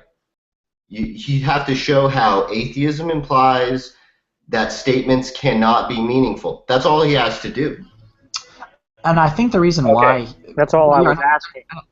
And I think the reason why then he asks questions, though, is probably because different atheists will give different kinds of answers to their epistemological foundation, which is probably why then when you ask him to give a reason why it's incoherent, that's probably, I'm assuming why he'll start asking you questions about your epistemology, because not every atheist, I'd imagine, is going to have the exact same but we're asking him epistemological questions foundations in their worldview. about his epistemology. We asked him, right. how is it He's the you one making the know positive this? claim. It doesn't matter what the epistemological, you could have a coherentist atheist, you could have foundationalist atheist, you could have a foundherentist atheist. It doesn't matter what their epistemological starting procedure is, right? If you accept the law of non-contradiction, as most atheists do, in fact, well, some atheists don't, but I don't want to get into talking about those people. The point is that he should be able to produce a valid inference that shows that atheism cannot be meaningful, right? That's all he has to do. It doesn't. I know, but first. So are you talking about the realistic? I'll call you that. So you're addressing like the preconditions of intelligibility, right? So you're saying that we have to show how other worldviews cannot warrant the tools for intelligibility, such as laws of logic. Well, we're just asking you if you can justify that. We're just asking you if you can justify that. We did just kick out there that syntactical consistency, according to a single axiomatic method of evaluation, is the absolute arbiter of truth, and we are saying that we're the atheists here. No, So let's go back to what he wrote. Let's go back to what he wrote.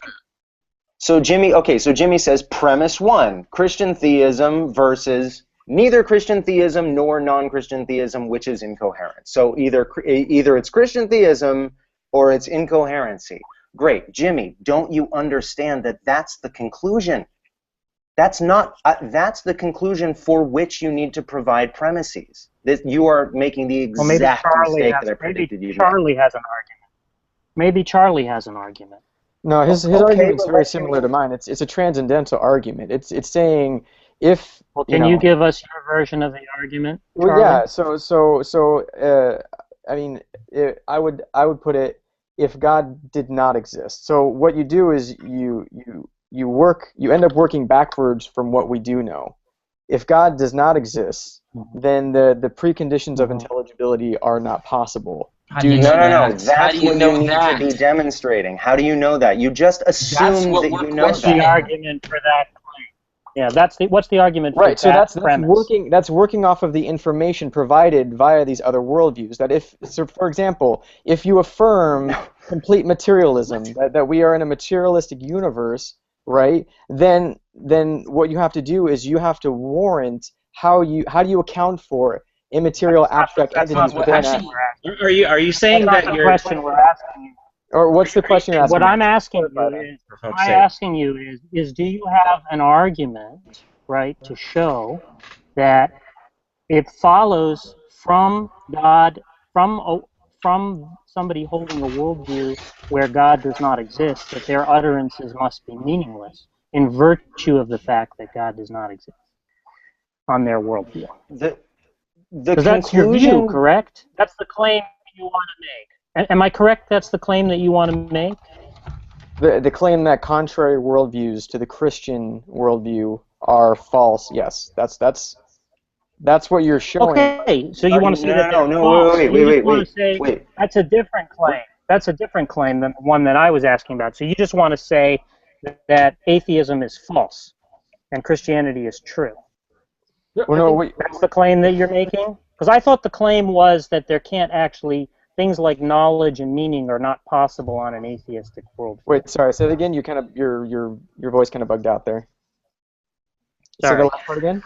So it seems like there are two types of claim you could be making, right? One claim would be Christianity is true, atheism is false. The other claim would be on atheism, knowledge or meaning are not possible, something like that, right? So which claim would you like to discuss?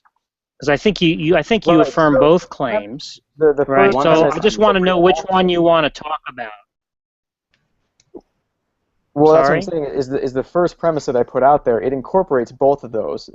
So what we're working from is what atheists have provided I'm just concerning their asking you worldview. which of those two claims would you like to discuss? That Christianity is true, or that on atheism, knowledge and meaning are not possible? I could discuss either. I thought you guys were asking. It for an sounded argument like to the be latter forward. was what we were talking about. We Well, are we talking were- about the latter. Can I The latter is a offer- proposition. All right, let's to the go former. with the latter then. Let's go with the latter. Can I clarify So the now, latter a do little you further, have though? an argument, Charlie? Yeah, Do you have Jimmy an has argument, one. Charlie? Jack. Jimmy, Hold on, Jimmy, Jimmy, what do you has want to say, man? Go ahead, Jimmy. Can we broaden that to on non-Christian theism? Incoherence is the case, right? Sure. I'm sorry? Yeah, no, we get that. Again, nobody, neither of you, have provided premises from which the conclusion that non-Christian worldviews are incoherent follow. And we can make it open even to other theistic ones. And I asked you to give us a defense that other theistic worldviews are all incoherent, all of them. Which is why this was strange to me in the beginning, because we're talking about presuppositional apologetics. I mean, all of this is a derivative of Scripture, right? You can intuit stuff after this, but you have to start at Scripture. So if you're saying that the Bible is the inerrant Word of God, and Yes. you're intuiting this worldview on top of that, you have to start with saying Scripture is true, and Yes, yeah, therefore so that's we what Jimmy derive was saying all now. of our worldview from Scripture. You see what I'm saying? Yes, absolutely, and that's what I think Jimmy was starting out with when I mean he explained that we're defending the position of revelational epistemology. Well, by defending, right? So that God informs. I presume you mean you have an argument in support of it, right? That's Well, what you mean by defending it, right? Or do you mean something else by defending? Jack, you gotta let people finish, bro. No, I'm just asking. Right, A question. He said he's defending revelational epistemology. I'm asking a question of clarification, a point of Okay, clarification. but are you asking? By defend, I to assume that what he get an means is answer? that he hasn't. Yeah, I'm asking him if by Okay, let him defend. answer. If Let him by answer. defend, well, here's the question. Let me restate the question. By defend it, does that mean Does that mean you have arguments in support of it, or do you mean something else by defending it?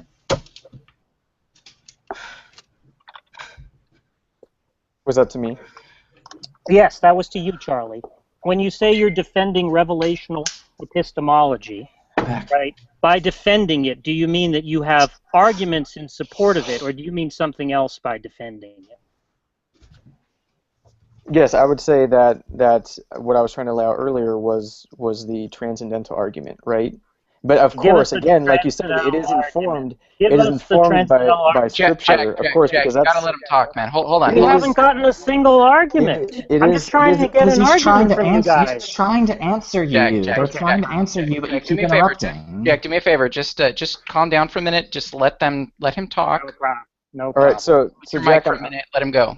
I'm affirming what you said, Jack, that earlier, that yes, our argument is informed by Scripture. It is our standard, right? It is what we work from. It is what informs us concerning our worldview, right? And so yeah, so the transcendental argument, it begins with if God does not exist, or if the Bible is not true, the preconditions of intelligibility would not be possible. May I? Hold on. What I'm saying is, what's forming this, though, is what Scripture has revealed about the character and nature of God, about His bara, about Him being Creator, but I'm not asking. And our dependency. Go ahead. All right, fine. Go ahead. I'm not asking you. I'm not asking you what informs the view. I'm just asking you what the argument is in support of the claim. Is there an argument? Is there an argument or not? I mean, maybe we should start with that question. Isn't an argument. There isn't. Okay. Can we just get clear about something here? we understand that the one argument's conclusion, propositionally, can be another argument's premise. Now, Jimmy and Charlie, you guys agree with that, right? Sorry, again, my microphone would not mute. Yes, that is, yes, absolutely, Okay. that's valid. Great. Okay, so what we just heard was that the transcendental argument for the existence of God, the first premise of that argument is that if Christianity is false, then the preconditions for intelligibility are true. Can we do now? some... Let me. Okay, go ahead. Go ahead. Sorry. And then Adam, I know what you're gonna. Okay, but no, you don't. No, you don't. You don't know what I'm gonna do. Oh, I'm sorry. I thought I was helping you. Okay, we'll come at it two completely different angles. So that premise, if that is a premise in TAG, the transcendental argument, then none of us here care about the transcendental argument.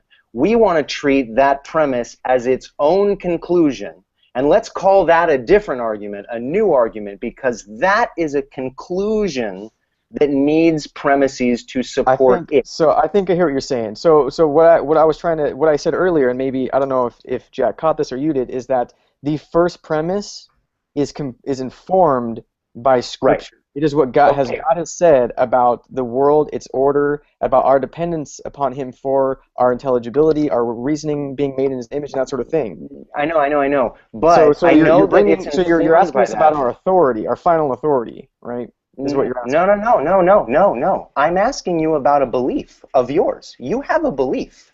You have a propositional belief that premise, which is really a conclusion, is informed by XYZ metaphysical claims about the universe. That's a belief that you have. You have to support that belief. Scott, do you honestly believe that that conviction was come to through a propositional structure, or is that a point you're going after because it's rhetorically convenient? Because it's an exposed throat. You know, I know it's an exposed throat. But I think we both know that it's not.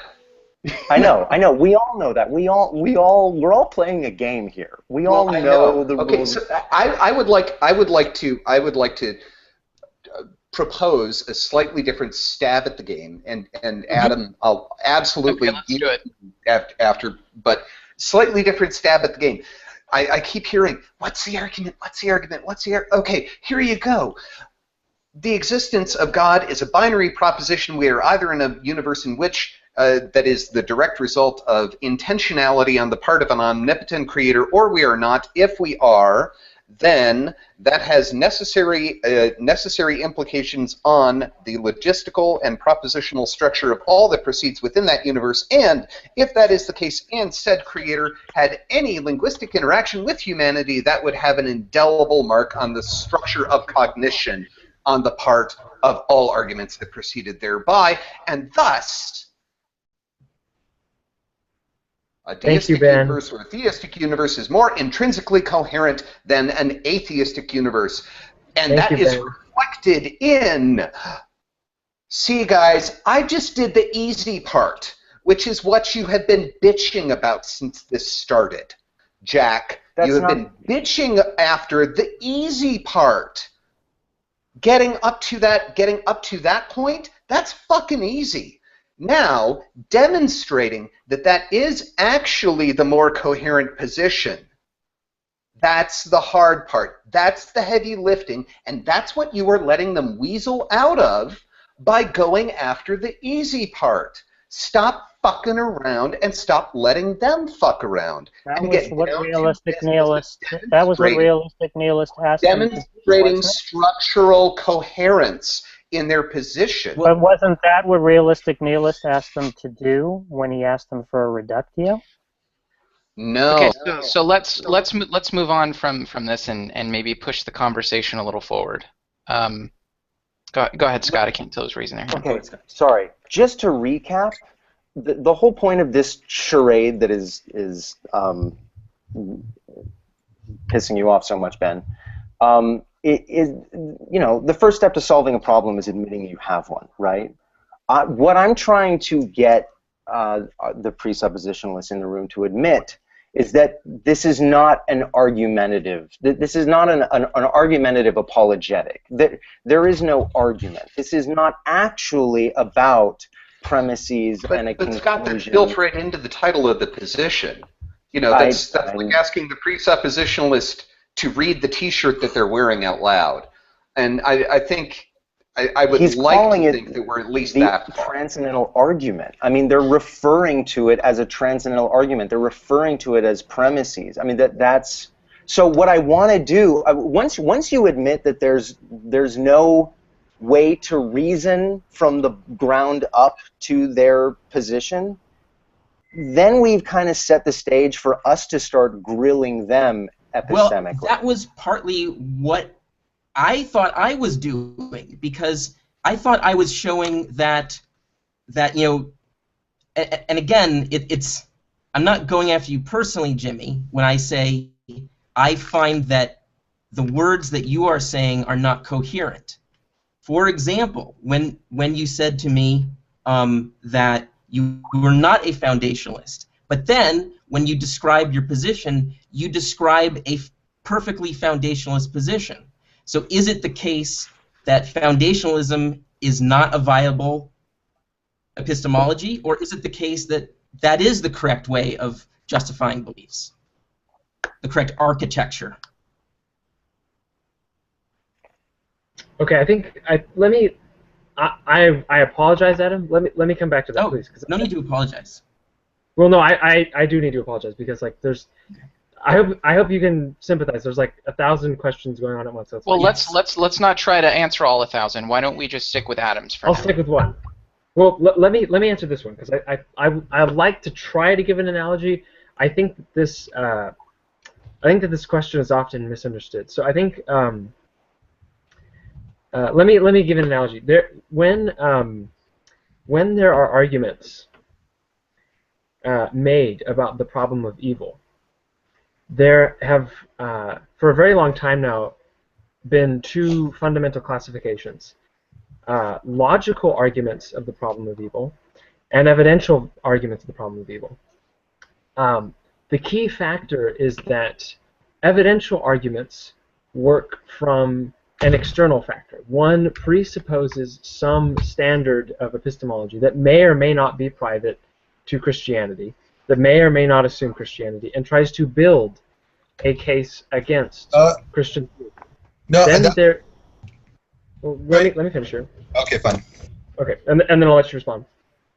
Logical arguments for the problem of evil try to demonstrate that given the point of view being critiqued, given Christian theism, there are inconsistencies that line up. God's existence is not compatible with the existence of evil, or God's existence is not compatible with human suffering, or something to that nature, right? What Charlie and I are trying to point out is that for the type of philosophy that we are taking, for this Christian view that takes God and His revelation as being preconditional, and Christ and His work on the cross as being preconditional to salvation, that this whole worldview, being this way, totally strips off, totally considers irrelevant any kind of evidential argument made against it. It doesn't matter on that position what an externalist critique of this point of view is. But I'm not doing an externalist critique. All I'm doing is asking you to explain what is the architecture of justified beliefs, and you haven't given it to me. So that's why I find your position to be, at this point, just absurd. Absurd that you would criticize anyone. Okay, well, hold on a sec. So I'm almost done here. So the point that I'm trying to make is, when I gave that argument earlier, and I predicted this would occur, everyone's going to disagree about premise one, right? Well, how do I know premise one? Why should I believe premise one? What I thought I was asking you a question about I'm not epistemology, and you haven't even. You're not even on the green. You're not even on the fairway. Adam, I'm not accusing you of this. There are many people in the room who are asking this question, though. But what I'm trying to point out is that is the externalist kind of question. That is the question that one would ask from already having assumed another epistemology. If I have an epistemology that doesn't take as its precondition God and His revelation, then it would make sense to ask, well, why should I believe in God and His revelation? But the very thing that's in question is whether or not it's even possible to have an epistemological starting point other than God and His revelation. So what I'm trying to say is that kind of response is irrelevant. The only kind I'm not giving you an externalist criticism, though. That's why your response is irrelevant. I'm not accusing you of this. I'm giving you an internalist. I'm assuming your position. Adam, I understand. I'm assuming I'm you, and I'm a presuppositionalist, and I say I'm not a foundationalist. But I describe my epistemology in a way that is exactly foundationalist. So that's an internalist criticism because I'm taking your perspective. I'm saying I'm a Christian presuppositionalist. I don't make any sense. So I guess Christianity or Christian presuppositionalism is false. So let's deal with that. Let's deal with what Adam's saying right now. Well, no, Okay. Okay, go ahead. So, sure. Okay. So the critique is that this is a type of foundationalism. Could you be more specific about the problem, Adam? The problem was that you keep telling us there's no other coherent worldview other than your position. And yet, what you told us is that you are not a foundationalist. But then when you describe your epistemology, it is foundationalist to a T. So there is a contradiction there. You are not a foundationalist, and you are a foundationalist. Okay, so I would disagree. Do you agree that's a contradiction? That if that's true, that's a contradiction. Yes. Yes. I would agree. Okay, but I don't think earlier. I'm assuming that what you said. I'm going to be charitable. I'm assuming that what you said is actually your belief. So you believe something incoherent. Well, if it is the case that my view is foundationalism and not foundationalism, right? But I don't think it's foundationalist, right? Foundationalism, as I understand it, takes certain beliefs to be incorrigible, and that's why we should believe them. But I'm not arguing for the incorrigibility of belief. No, that's actually not a foundational. That does not describe foundationalism. Foundationalism says that reasons for belief in a certain proposition, inferential reasons, ultimately terminate with some ultimate reason. Or in other words, and that's just pretty much what you're saying, that our beliefs can be justified by inferring from prior beliefs that are justified, but eventually you're going to get to a belief that's justified on some basis that has nothing to do with inference from a prior belief. Right. And what I'm pointing out is that doesn't mean that these beliefs are incorrigible, right? Yeah. Every belief is still it can still be doubted and can still be undermined, even on foundationalism. Like most of what I understand presuppositionalist belief, the way that they're justified, is in a what I would call foundationalist externalist way, which is to say that they're justified on just the fact that God exists and the fact that God made the world this way. Whether or not you know that God made the world that way, He still justified your senses, right? Does this make sense? Sure. He justified your use of logic. Even if you don't know who God is, you're still justified. No, I would say you have to know who God is. You have to have access to that. Okay, but that's not externalism.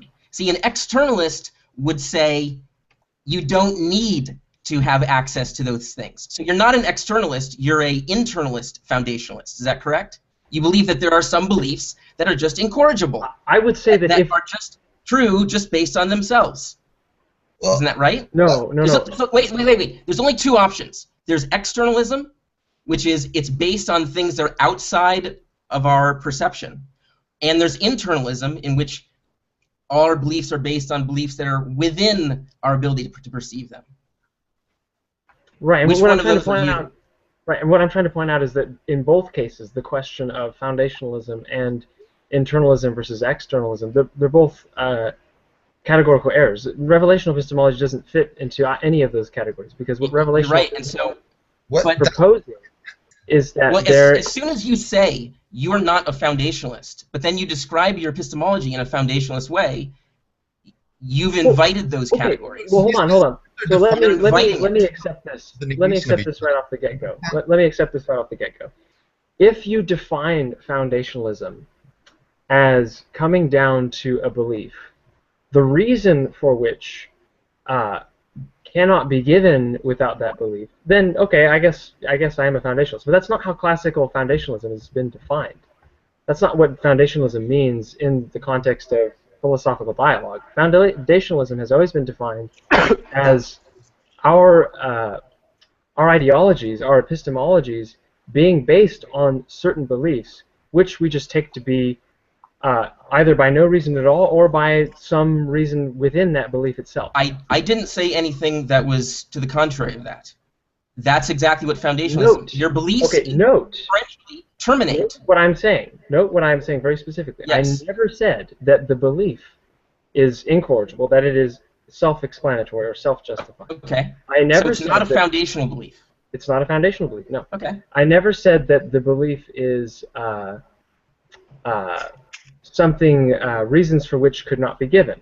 So neither of the standards that are normally taken to be what foundationalism is, my worldview doesn't fulfill those tenets. What my worldview... The only option once you reject internalism or externalism is now getting out of foundationalism. You are now in the world of coherentism. Are you a coherentist? I'm afraid that's just a false dilemma. No. I'm afraid it's not. It's not. There are three solutions to the regression problem, and I hate to do this, but here I got to get out this little Sketchpad. I'm sorry. How do I do? Hang on. Everybody, just hold your horses. I mean, okay? yeah. Can you guys see this? Can you guys see this? Yes, we can. Pretty pic. Yes. Unfortunately, right. Okay. Check it out. This is a belief. Okay. This is another belief on which it is based, and this is another belief, and it goes on for eternity. So here's my infinity sign. That is called infinitism. If you think beliefs are justified this way, this is foundationalism. Here is a belief. It's justified by this belief, but ultimately it terminates in some reason, ultimate reason. That's foundationalism. Then there's another one that goes like this. This belief justifies this belief, and this belief justifies this belief, and this one goes back and justifies the first one. And it's circular, but that's okay because we're coherentists. Those are the only three options. So which of those are you? Okay, the issue is that we've changed the definition of foundationalism. Nope, we haven't. I'm sorry, Adam, I can't answer you if I'm wrong. Go ahead. Okay. If you're using the definition of foundationalism that you just used, namely that our reasons stop at some point, that we can't give more fundamental reasons, that's fine. Okay, then on that definition, that's foundationalism. But I would not accept that as what classical foundationalism has ever been defined as. Oh, it's not classical foundationalism, but it's what foundationalism period is, because it includes modern foundationalism, which includes like reliabilism or Alvin Plantinga's version of reliabilism. Okay, reformed epistemology, Alvin Plantinga's form of foundationalism, notes that beliefs are based on intuitions. Beliefs are either innate or they come just by prima facie justification. Yes, right. Neither one of those. He's an externalist. He's an externalist. That's he fine. believes that ultimately beliefs are grounded in the existence of God and His creating our faculties such that they are truth tracking. That's fine. That's fine. Now, but again, the issue with that is that the source of the beliefs, the history of the belief, is found either in the belief itself or is found in the one having the belief. Well, and so my issue with that is that from my point of view, these beliefs are not that I'm talking about. The beliefs in the Christian God, beliefs in objects in this world as the creation of this God, and belief that we are creatures who are held as having certain obligations towards this God. Right? We are covenant creatures. All of that is something that God implants within humanity. It's something that He, by His sovereign decree, guarantees us. You see this picture? This picture has not been addressed. You're just explaining the causal origin of the belief, not what justifies our belief, right? Yes, thank you. That's what I'm pointing out. I'm saying the belief, I'm saying the object of the belief is the cause and the justification for the belief. That's all I was getting at, and that's foundationalism. If you think God is the ultimate reason for the justification of all beliefs, you're a foundationalist. Call it what you will. I would not accept You're an that as being what externalist foundationalist. It is. You can call it what you want. Oh, it's not a matter of call it what I want. Read Bonjour. He has a great debate. I've read Bonjour. I have his book. Exactly, and he uses the same language I use. I'm talking about the same way he does. Would you like to provide a citation? Sure, I'll go get the book. Do it. Okay. Can I just? Earth is it relevant whether or not he's a foundationalist? This question forever. It doesn't matter if he's a foundationalist, right? It shouldn't matter one iota whether or not he's a foundationalist, right? If he believes there's justification of God, who cares about the nature of the justification? He should be able to give the justification, right? Well, I think the criticism was that he was jumping around and saying he was one thing while arguing like something else. That he was being inconsistent. Yeah, I mean, but that's only going to motivate him. At most, that's going to delay the argument. And like the best that you're going to get from that is he might revise his belief, and now he's a foundationalist, right? Like I don't really see the point. Like the most you're going to get is that he's going to revise one belief or the other. Either he's a foundationalist or not, right? So I don't really understand what the point of bringing up foundationalism is when that wasn't even what's that issue, yeah. right? Yeah, I mean, it's not that isn't the issue. The issue is really just those are the only three architectures you could have for your beliefs, and I just want to know which one do you use and which one's the correct one. Which one should I use to try to find truth? As I've stated before, if you want to define it that way, that's fine. I'm willing to accept your title. Okay. I'm not going to use that language, but that's fine. Go ahead, Scott. May I? Okay, let's throw the terms out the window for now. Adam provided three different architectures of epistemology.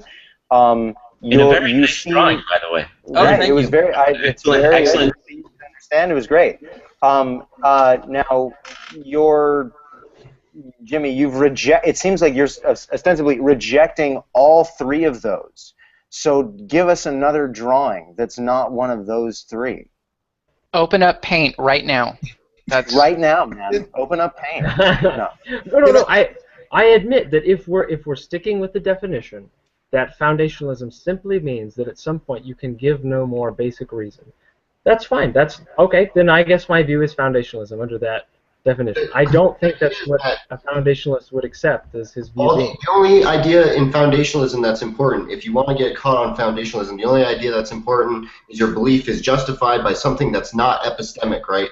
There's something external to you that makes it the case that you believe what you believe, right? No, that's externalism. Yeah, that's an externalist form of foundationalism. Foundationalism is just the view that the inferential justification eventually terminates, right? That's really that is okay. Lance said.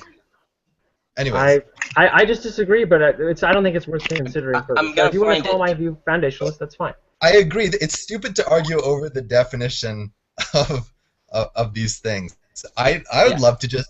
I came into this like an hour late, I guess. So I guess I've missed a lot of things. Yeah, but I would just get that excerpt. What Jimmy thinks justification is to begin with. So then we can go and label that whatever the heck we want.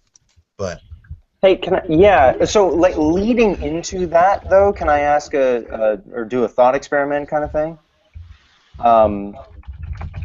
Jimmy, can you hear me? Okay. Yes, sir. I found it. Just so you guys know, page 14 of epistemic justification. If you want me to read it, I will, but let's just keep going. Page 14, you can look it up later. Robert, can you mute your mic? Oh, yep. Okay, so Jimmy, suppose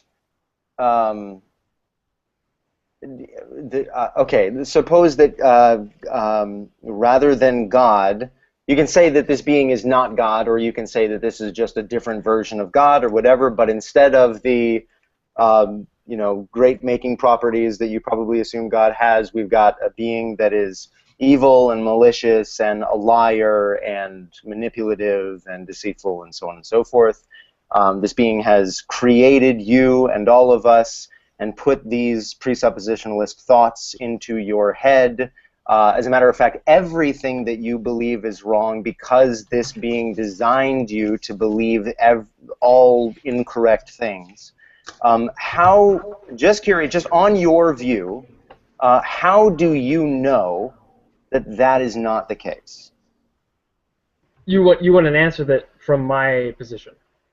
Right. Not assuming the conclusion of your position. Well, I know it's not the case because I believe it's not the case. I already know you believe it's not the case. I'm asking how you know it's not the case. Well, are you asking how you justify the claim that it's not the case? Right, but what I've pointed out here, and from my own, I'm admitting from the get-go, is that my position starts from the revelation of the Christian God, right? So if I have the revelation of the Christian God... Yeah, but again, you are assuming that when you say revelation, you're thinking of the Bible, you're thinking of your internal experiences, you're thinking of a number of different things. You are assuming that all of those things is revelation from God. Now, how could you possibly know that? You know that because you believe it, but you believe it because it's been revealed to you, and round you go. It's too fucking late for... You know what? I'm sorry. It's too fucking late for him. As soon as he says foundationalism is fine, okay, I'll play your game, Jimmy. I'm a foundationalist. Would you like me to justify my belief in logic? I will. I thought you already said you were a No, because now I'm going to tell you what my real beliefs are. I'm going to justify my belief in logic for you. It's a foundational belief. It's a foundational belief. I lied to you. I mean, why is that a surprise that I lied to you? You already know I'm a liar, right? But why is that incoherent? I'm a foundationalist. I can't explain why. It seems fundamental, the way logic works. It just seems like I ought to believe that, and that's the foundation of some of my beliefs. What did I do that's incoherent? Well, okay, what do you mean by logic? What is logic? Well, that's a good look. The idea, what Adam, I think it was a roundabout way of getting to it, but I think that you've came to the crux of the argument, right? When you make this claim, the burden is on you to demonstrate that every other worldview is going to be demonstrated to be incoherent, right? On what position are you making that claim? Literally, you're going to have to go over the list of possible worldviews. That's who. What position are you thinking? But wait a minute. What do you mean? I threw out something. I painted a target on my chest. Let's just go with that. Well, I asked you a question. Like, I will answer that. Logic? I will answer that. Oh, I don't know exactly what logic is. What? Why don't we just say that No, Lance. Lance, hold on. So we don't know what logic is. Go, Jimmy. I don't know exactly what logic is. No. Well, what do you mean you don't know exactly what it is? Like, I don't know exactly what it is. I'm not entirely sure. Do you have any idea of what it is, metaphysically speaking? It's a way of testing whether my thoughts or statements, propositions, are coherent. Okay, but a manner or process by which to test whether propositions are coherent is not a belief, is it not? It's not. It's a belief that it's truth tracking. That it helps me. That it helps me find out what's true or not. A process of finding out whether something is true is what helps you find out what is true. No, I said I think it's a process. It's a set of the logical operations they're a tool for me to help figure out whether my beliefs are true or not. Adam. I mean, is that? What do you mean by what is a tool? Like, do you mean? I mean, are you a Platonist? Do you think these are forms floating out there? I don't know. Are you a constructionist? I don't know. Okay, so you're a mysticist. You think that I'm not mystical. You don't. I don't know. You don't apply someone a view when they say I don't know. I don't know. I've heard some of those views before, and I'm not sure which one's true. Can we? Right, but what that particular view is a Mysterianism or mysticism, and the issue with that is you're telling me quite literally something is acting as the impetus for the rationality of your thought. Something is acting as the precursor. He could Yeah, be. what you I'm don't saying know is, what it is. I'm saying is I don't completely understand what it means for thoughts to be rational. I don't entirely understand how my mind works. I don't know. I mean, let me ask you a question. Are you conscious? No, I want to ask Jimmy a question. Are you conscious? Yep. Right now I'm conscious, yeah. How does your consciousness work? That's a broad question, right? Okay, So tell me. I mean, I want to know what the ontological basis for your consciousness working is. How does it work? Sure, okay, so on the Christian point of view, when God creates human beings... I didn't ask how. I'm just asking, what does it mean? How is it, like, I'm about to tell you. What is it that you are conscious? Describe what's going on. Oh, you mean you want like my first person perspective? I want you to describe it the same way you want me to describe what logic exactly is. Tell me exactly what consciousness is. How does it work? Okay. Can we just take the point that it's fine to be able to say, I don't know what logic is? Because this is absurd. He expects me to describe how logic works or what it is exactly. I want him to tell me exactly what consciousness is, but he can't do that. Right. It's not possible. But Jimmy doesn't have to if he concedes that his question to you was not a good one. There's a difference there, though. How does it matter? Can't explain what logic is. Let me ask you a question. Exactly. If I tell you, if you say this object is a square, and I ask you, okay, well, does it have 4 sides? You say, I don't know. Right?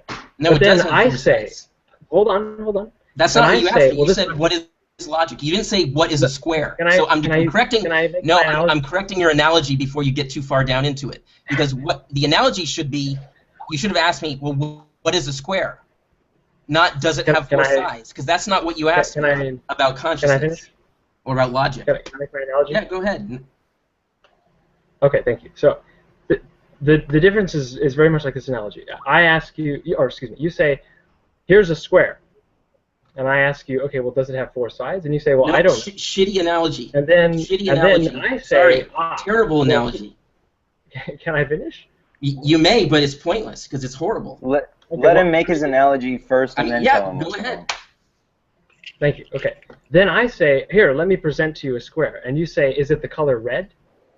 And I say, well, I don't know. And you say, aha, see, you can't answer the question. And then I just point out, well, redness is an accidental quality of a square. It doesn't really matter if it's red or green. That's not important. That's not fundamental to the statement, it's a square. What you're saying when you say it's a square, and I ask you, does it have 4 sides, and you can't answer, you can't even provide me with an intelligible definition of what that thing is in the first place. Right. I mean, I can give you a definition of consciousness. I couldn't give you an exhaustive explanation of consciousness. But I can give you a sufficient starting point for epistemology. Yeah, I'm asking you what it is. What is consciousness? Okay, so are you going to let me answer? Yeah, go ahead. Okay, thank you. So again, when God creates human beings, he creates them as creatures made in the imago Dei. That means that we have the image of God, and that includes that we have rational capacities to mimic God's thoughts, God's knowledge, God's planning on a creaturely level. Okay, so far so good. In my daily life, what's going on that we call consciousness is the process of a covenant creature practicing this mimicking, practicing this imaging, practicing this acting as an ectype of what is archetypal, acting as a copy of what is original. It's actually, I mean, what's interesting about that is I have consciousness, and much of it is nonsense. It's not rational. Much of my consciousness is just gobbledygook. I'd say 90% of the time my consciousness is just incoherent things. It also didn't answer the and it didn't answer the question, because what is it? I didn't ask where did it come from. Consciousness came from, not what it is. Or it what did God intend? What is God's consciousness? Yeah, or what is the intention behind consciousness, or why did God create it? So we could do certain. I'm asking what it is. Get down to fundamentally. What is it? Like, go back to the source of God. Tell me, what does it mean that God is conscious? What does that mean? Okay. Or, I just want to put this out there, or, Jimmy, you can concede that Adam doesn't have to tell you what logic is in order to be a foundationalist. Yeah. In fact, what I would say is what I'm calling into question is your earliest statement that we need to do ontology prior to epistemology. I have heard no justification of that yet. Well, that's not quite what I said, right? What I said was that... That's exactly what you said. That is exactly. Boom! Slam dunk. What you said, yeah. I invite anyone to rewind the passage, but what I said was that doing epistemology presupposes ontological commitments. One cannot ask the question how we know without also answering the question what we know, right? These things come together. You can't do epistemology apart from ontology. I'm not saying let's ignore epistemology and do it ontology, and then someday we'll get to epistemology. I'm not saying that. What I'm saying is you're answering both questions at the same time, even if your emphasis is on knowledge. So how do you know that you need to do ontology with epistemology? How do you know that? I don't know that. To me, it seems like you can do epistemology first. Well, but that's what okay, so he took off, but that's what I asked Ben. I said, well, what do you mean by I? When you say I don't know that, what do you mean I? I don't know. I don't know what I mean. You don't know what you mean when you say you don't know what you mean? Yeah. What? Well, but Adam, how am I supposed to understand what you mean if you don't know what you mean? Okay. I feel like you interject those questions at very opportune times. Exactly. This is what I'm noticing. Exactly. You got backed into a corner, buddy. You got backed into a fucking corner. All right. Let's not. That's not gonna. And now it's like. And I guess that's the criticism. You have no justification of your earliest statement that you need to do ontology with epistemology, and the only apparent justification you ever have for anything is just to ask questions. It's just to be sophomoric. I mean, I could ask you forever about God, and eventually you're going to say, I don't know. Like, how many hairs were on the back of Jesus' head? That important part of the belief? So hold on here. So let me interrupt. I'm gonna stay for 5 more minutes. But I did say that I would leave at 9 o'clock, and I'm trying to give people more time here. Okay. So let me do this. Because I want to be charitable. Sure. Say what you want to say to me, or ask me your question. If you want me to answer, I'll respond. If you don't want me to, I'll just sit and listen and let you have the last word. Okay. But I really appreciate Noah. Thanks for having me on here and putting on this work. It's really cool, man. Thanks a lot. And thanks for everybody else for the conversation and having me. Appreciate it. Well, thank you for being a part of it. This is not like the easiest walking into the lion's den. It's not exactly easy. I told you they were going to hold your feet to the fire, Jimmy. Hellfire. So for the last Can I ask a question? For the last few minutes, really, really quickly, Michael, I wanted to get Lance's thing out because Lance is about to kill somebody. Go ahead, Lance. Oh, I wanted to ask. I saw early in here when I was on my phone, the name Brett Lund popped up, and then Jimmy said something that this guy way back years ago, Brett Lund, used to always say that ontology has to come before epistemology. I was just curious. Are you the same guy, or was that someone here before? Does anybody? Man, I've taken on 3 or 4 internet names, but never a Brett. Okay, never mind. Because I swear I saw it before when I tried to enter the room, and I thought to myself, who the heck is this person? I know I've heard that name before. I remember. It's a presup from like years ago that I debated before. That particular mantra, as it were, is a very Van Tillian concept. Like that statement I keep making, we cannot ask how we know without asking what we know. That is basically, if not a direct quote of Van Til, a direct paraphrase. Maybe that's just a common precept thing then. Okay. Pretty much, I yeah. don't think that's justified either.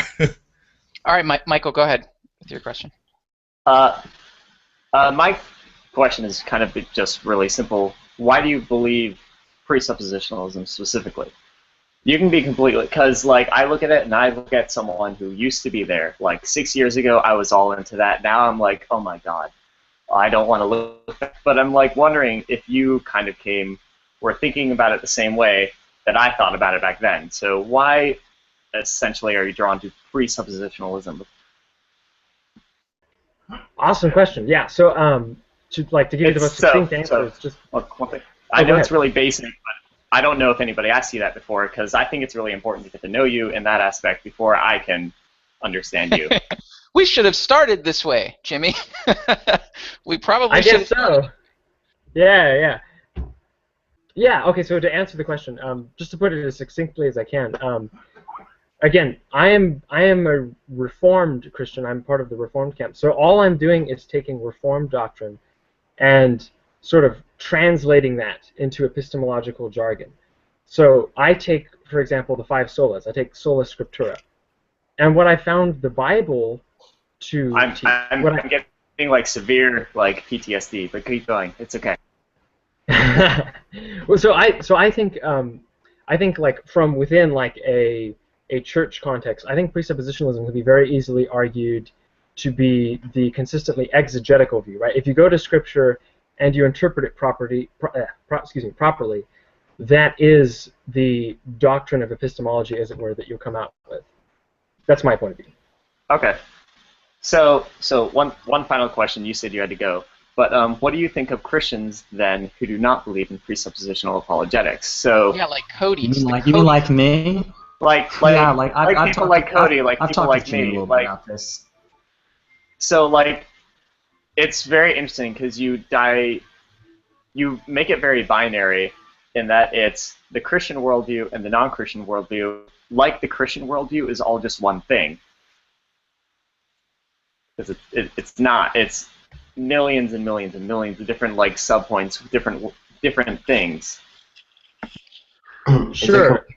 It's a complete misnomer to even call it an apologetic. It's not presuppositional apologetics because there hasn't been any defense of presuppositionalism. There has been no this entire. You remember in my video, Jimmy. I don't know if you watched my video, but that's ultimately the conclusion I came to when I was making my video to Jeff Durbin. Is that presuppositional apologetics really isn't apologetics. It's not reasoning with people; it's reasoning at them, and that's kind of what I feel like I've walked away with here tonight. I'm very sorry that that's the case. Oh, sorry, Cody. Did you want to make a comment? Oh no, I was just going to say it's not anything to apologize for. I think if we had enough time, I thought you'd agree with that. To be quite honest with you, I thought you would just say yeah. No, I was just going to say I'm just curious to hear what do you say towards a non-presuppositionalist William Lane Craig type of guy like me? Right. I know you've said in the past in our conversations, Jimmy, that you think the method of apologetics that someone like me or William Lane Craig uses is unbiblical. Is that just basically it? You think it's unbiblical, and so we ought not to use that kind of evidential method? Quick answer so I can let Charlie go. Yes, I do think it's unbiblical. I think the matter is just a matter of we all mature in the faith. I have plenty of false beliefs, and I have plenty of bad behavior that God corrects over time, and I think false beliefs is just another one of those bad behaviors that's corrected over time. Not to sound like self-righteous. Again, I have plenty of false beliefs that I don't even see. So. No, it's fine. It's okay. In answering Noah, I would say that presuppositionalism has the ability to morph into sort of an evidential argument when you actually start looking at the preconditions of intelligibility themselves and discussing how the biblical account can warrant them. And so then then you start getting into kind of the clash of the worldviews, like when we start looking at immaterial absolute, laws of logic and discussing them, it's like, okay, whose worldview is consistent, whose worldview can justify. That's what we were asking all along, wasn't it? Yeah, I mean, reductio ad absurdum. And so, also answering Cody, because this was like a two-part answer, and talking to just straight up evidentialists. So like William Lane Craig using the Kalam cosmological argument, at most it leads you to deism, but it doesn't lead you to the Christian God. Whereas the biblical model for evangelism, even Paul walking into Mars Hill in Acts 17. He kind of sarcastically says, hey, like I see you're all very religious because on my way in I saw a shrine to an unknown God. Let me tell you about this God that you all know. So he's already working from the presupposition that everybody already knows God, and that this suppression, this truth that's suppressed, pops up somewhere, and it just happened to do so in this shrine. Yeah, I mean, But I take a very, very different approach to that. I mean, I mentioned that exact example in my video to Jeff. We don't have to get into that now because I know Jimmy's leaving, but maybe we should do something like an in-house thing. I mean, I'm not a Christian, but maybe we should do another hangout where we discuss solely, as opposed to epistemology, solely the sort of biblical justification for the presuppositionalist approach versus the evidentialist approach, because I think that's a completely lost battle for you guys. Yeah, I felt really bad I'm for game being for that. super late. I felt super bad for being super late. I'm totally game. I said I would be here, and I wasn't. And you are forgiven. I would say just quickly, because I gotta run off too, because my wife wants to spend time with me in whatever is left of this evening. The reason is and I'm sure most of you have probably heard it said by somebody else before. What evidentialism does, right, is without addressing the prior commitments that, say, the atheist comes to in the argument, you're essentially you're just throwing your evidences into this meat grinder, because they're only going to ever address them or approach them from the lenses with which that they're looking at them. So it's like for example, like if you start talking about creation or something, and talking about whatever an evidentialist might talk about, extreme, saying like, oh, let's look at meteors or whatever that would be, right? So because you guys haven't addressed your foundational presuppositions, you're just going to be talking past each other. Oh, that's what we've been doing all night. Here's the thing. That's not true, man. Here's the thing, though. See, I would argue though.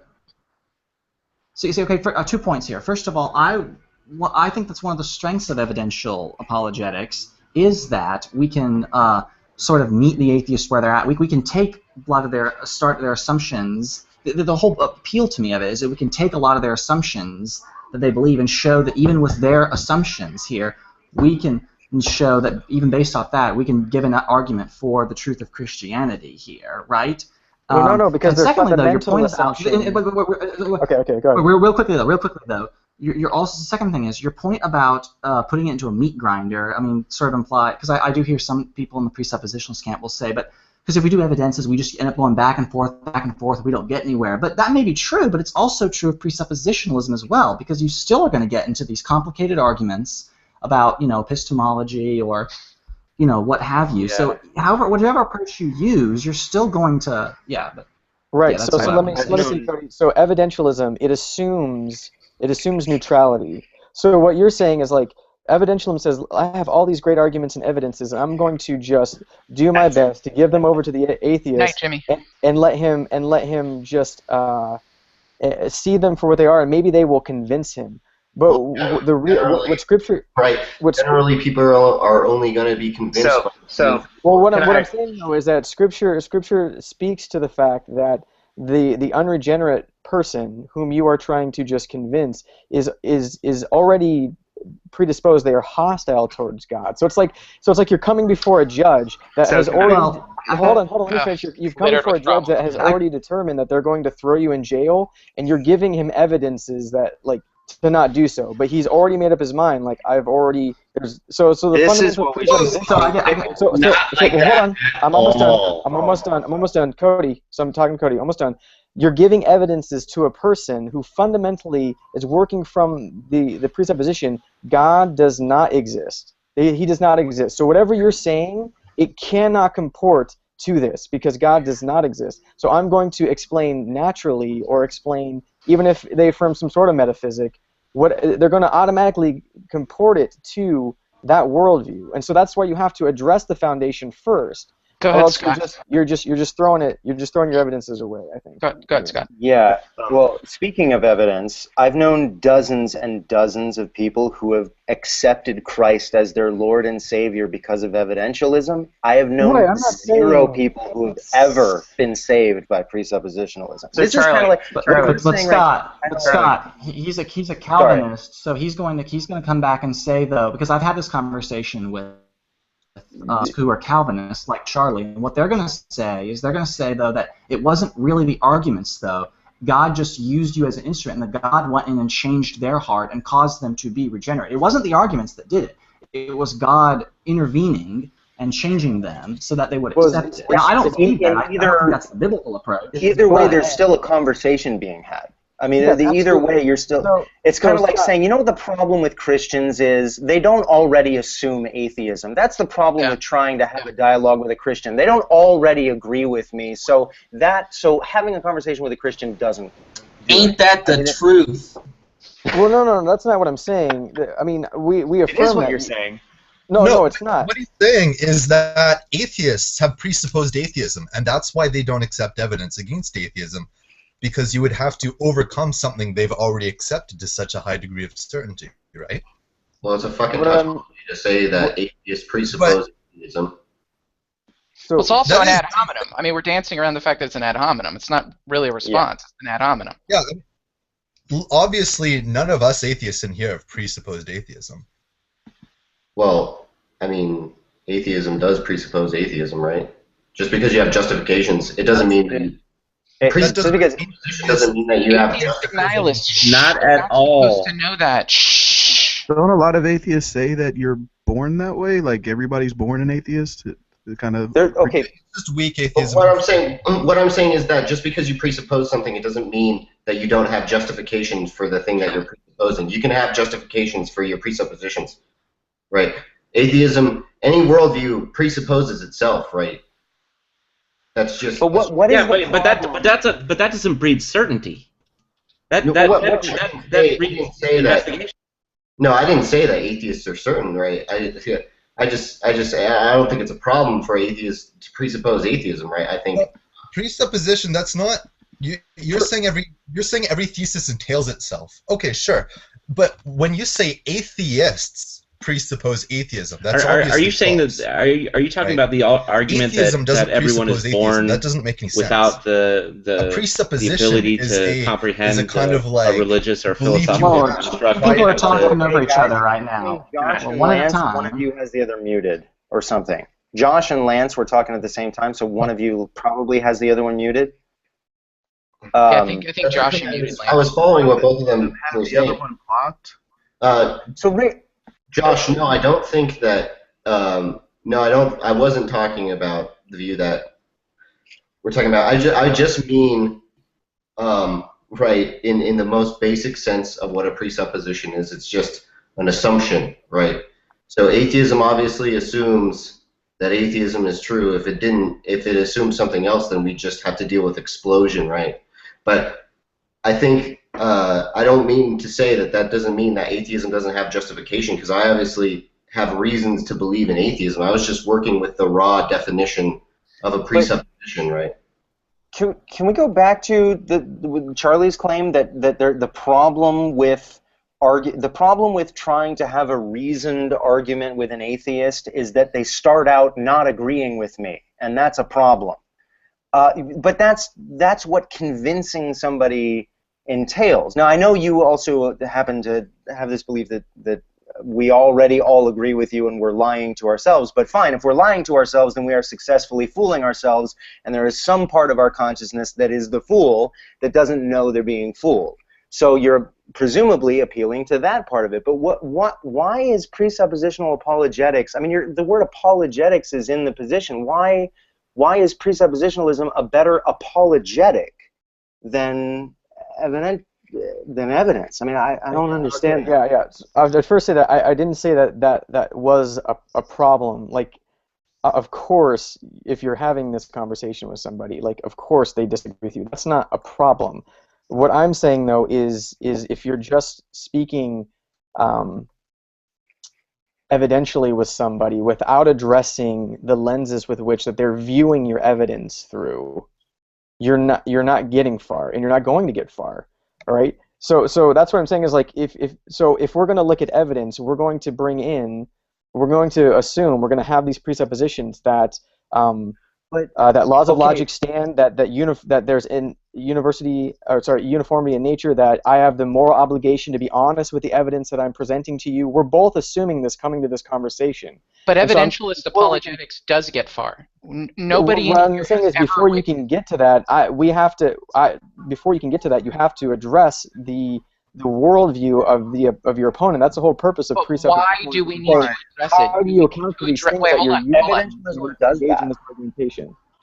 Okay, why do we need to address it? Do we need to address it because it's the most effective way to do apologetics, or do we need to address it because you feel it's the only biblical apologetic? Because in my book, after doing 10, 12 years of apologetics, I have not met one person who has become a Christian because of presuppositional apologetics.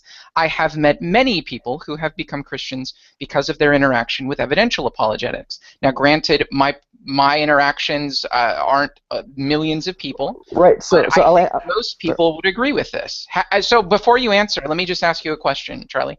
How many people do you know have come to Christian belief through presuppositional apologetics, like tag or any of those arguments like that? I don't know anyone personally. I've seen work done by Tony Miano and some other dudes, and people responding there. But yeah, it's hard. It is a difficult apologetic in that you are addressing someone's foundational, the foundations of their worldview. You're asking them to call into question their presuppositions, and it is a hard thing to do, and it's not. Somebody earlier said that it was condescending. It's not meant to be condescending. It's what it is. It's an invitation for one to think. It's a very ineffective invitation. Is the point to its conclusion, their worldview, right? So, and what I was saying earlier about it having the potential to segue into evidential apologetics. So if you take presuppositionalism and you engage somebody via, say, morality, and that being a precondition for intelligibility, you have a chance to get into the moral argument for God, right? But you're doing so working from the point where you're addressing this person's worldview and its lack of ability to warrant the moral claims or the objections that they're making. But that argument never seems to be presented, and the tag argument doesn't actually seem to be an argument, right? It's just some kind of circular argument, right? Is there an actual argument that presuppositionalists make, like a genuine one, not a question? Before he answers that, wait, can we just really quick? I think Charlie is saying that the problem with evidentialist apologetics that presuppositionalism solves is that presuppositionalism goes right to the heart of the matter and addresses the presuppositions, the worldview from which that person is operating. And until you do that, you really can't make any headway. Well, okay, we have anecdotal evidence that this is not true, but that's beside the point. But the problem is presuppositionalist apologetics doesn't actually do that. So if you and I are having a conversation, Charlie, and you say, well, first, Scott, let's talk about your presuppositions about the world. First, let's deal with your epistemology before we can get onto the other stuff. But then you just assert to me over and over, you just assert that my epistemology doesn't work. And when I try to ask you questions, how do you know that my worldview is incoherent? You say, because your worldview is incoherent. Well, how do you know that my worldview is? Because it's incoherent. So presuppositionalism doesn't do what you're saying it does. All it does is play hide the ball. Well, no. So Scott, again, so I would say that hopefully in your conversation with a presuppositionalist, I hope they're not just talking at you. What you want to do is you want to have both sides presented. So if we were talking, Scott, it would be very important, incredibly important for me to ask you what your worldview is, what it is that you hold to be the case concerning the universe, how things operate, your epistemology. Those things are important, and I need to get those things from you so we can address them. Right. But is there, The thing is, I'm sorry. You ask me for. There's a double standard because you ask me to justify my worldview in a way that you would never even attempt to justify your worldview. You just assume. Let me interject something here. Charlie, couldn't it be easier maybe to, because maybe it may be more appeasing to them? Like, I mean, are you aware of, consider Alvin Plantinga's evolutionary argument against naturalism, right? Like that's got sort of in my mind, as far as I'm aware, it has a very sort of presuppositional vibe to it, right? I mean, would it be consistent for a presuppositional apologist to do something like that? Because most atheists you talk to, right, are naturalists, and they also believe in biological evolution. Right, that's exactly what I've been asking. Like you could present an argument like that, right? A general argument that shows. I haven't. I don't think I've read that. What is his formulation though, Cody? Like, what's his argument? Real quick though, what the argument is, Plantinga tries to argue that given the belief in naturalism and given the belief in biological evolution, because evolution selects beliefs which, according to a naturalist worldview, are material objects like neurons, etc. Right. Given that evolution, natural selection, aims towards survival, it can be the case or not necessarily survival, but if our beliefs are conducive to survival and not geared towards truth, we have a defeater, an epistemological defeater, for all of our beliefs if we accept evolution and naturalism. So that we have there. I mean, that's the argument in a nutshell. Now we can. That's something we can debate and talk about. I thought that maybe that sounds a lot like what.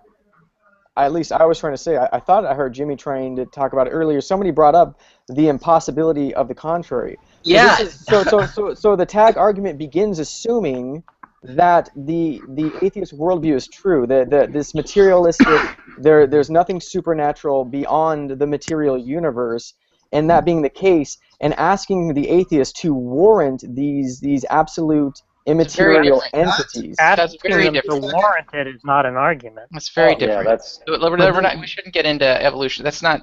It's a completely different. No. But that's so. What I'm saying though is that's why it goes.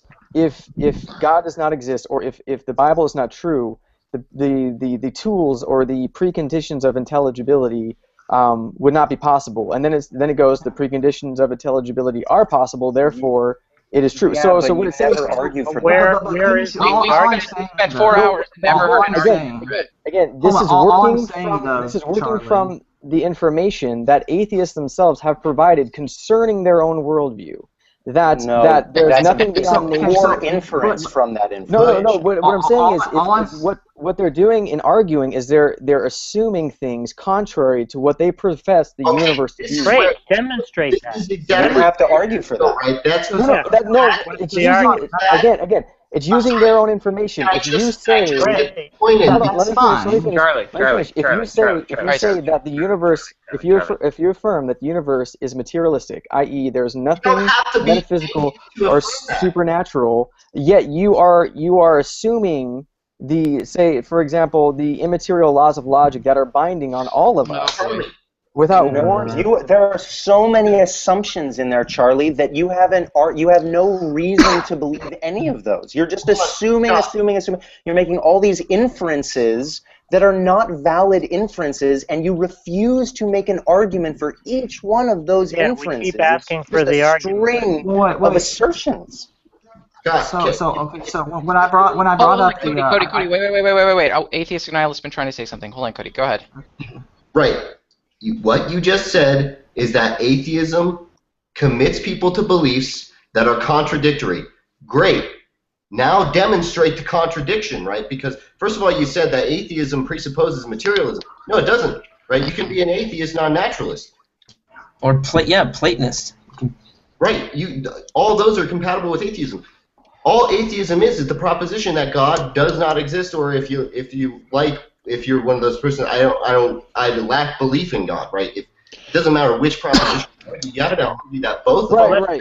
Let's just get the argument. There's presumably some general argument that. No, but that's the point.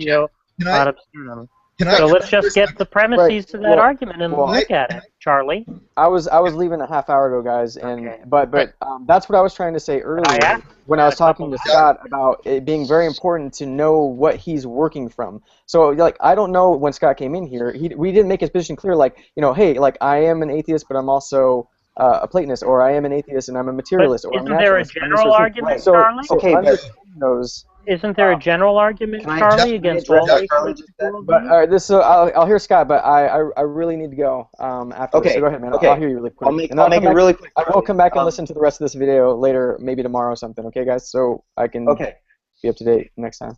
Got it. So really quick, Charlie, you're saying that's why it's important that we need to discuss both of these views, the foundations of both of these views. That's why I have to ask you questions. Are you a Platonist? How do you know this? How do you know that? That's fine. That can be half the conversation, but it's only half the conversation. So you have a conversation with me. You say, how do you know that? How do you know that? How can you justify that? How can you justify that? Even if I say, gosh, that's a good question. I'm really not sure how I would justify that. If once I go, well, how do you justify it? How does your worldview justify it, Charlie? And your response is, I believe that my worldview justifies it, period. So you can't justify your belief that your worldview justifies your beliefs without assuming the very thing that I'm asking you to justify, and that's why you're in no better of a position than the atheist. That's all I'm saying. Okay, thanks, Scott. Thanks, guys, for having me. Sorry I didn't chime in as much as I possibly could. I had to partly take care of my kid tonight as well. So, but I hope to catch you guys again soon, and I hope you guys all have a good night. Cool. Take it easy. Good night, Charlie. Later. No, but okay. I know the presuppositionalists are gone, but I'm And gonna now let's all do drugs.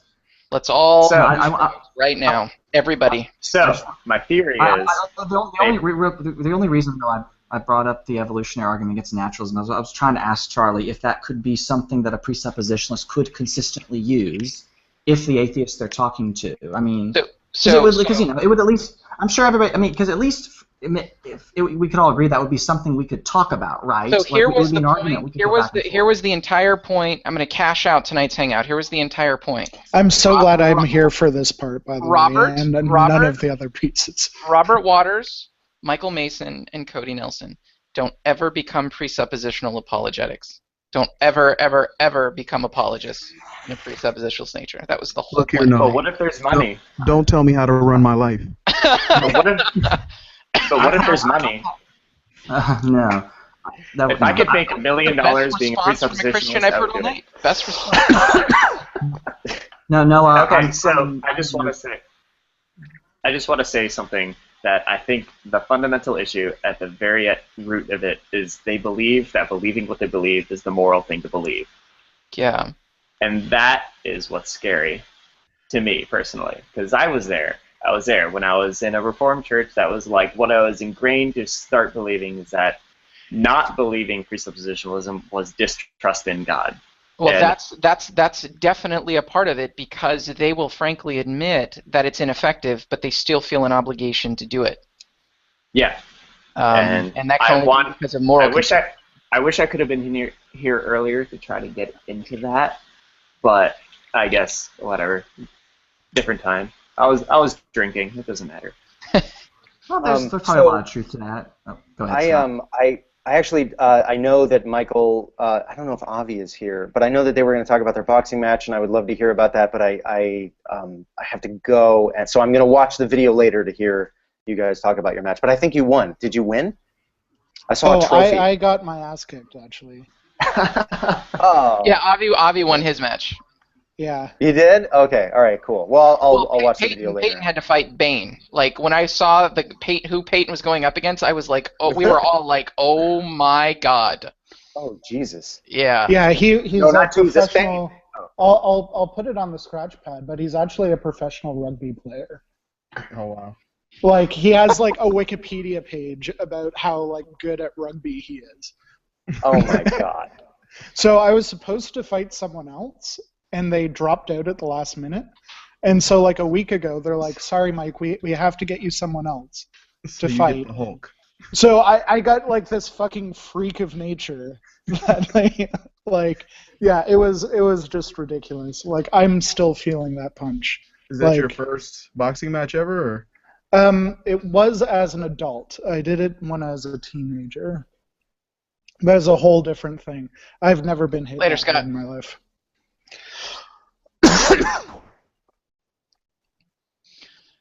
Well, there was a lot of beatings going on tonight.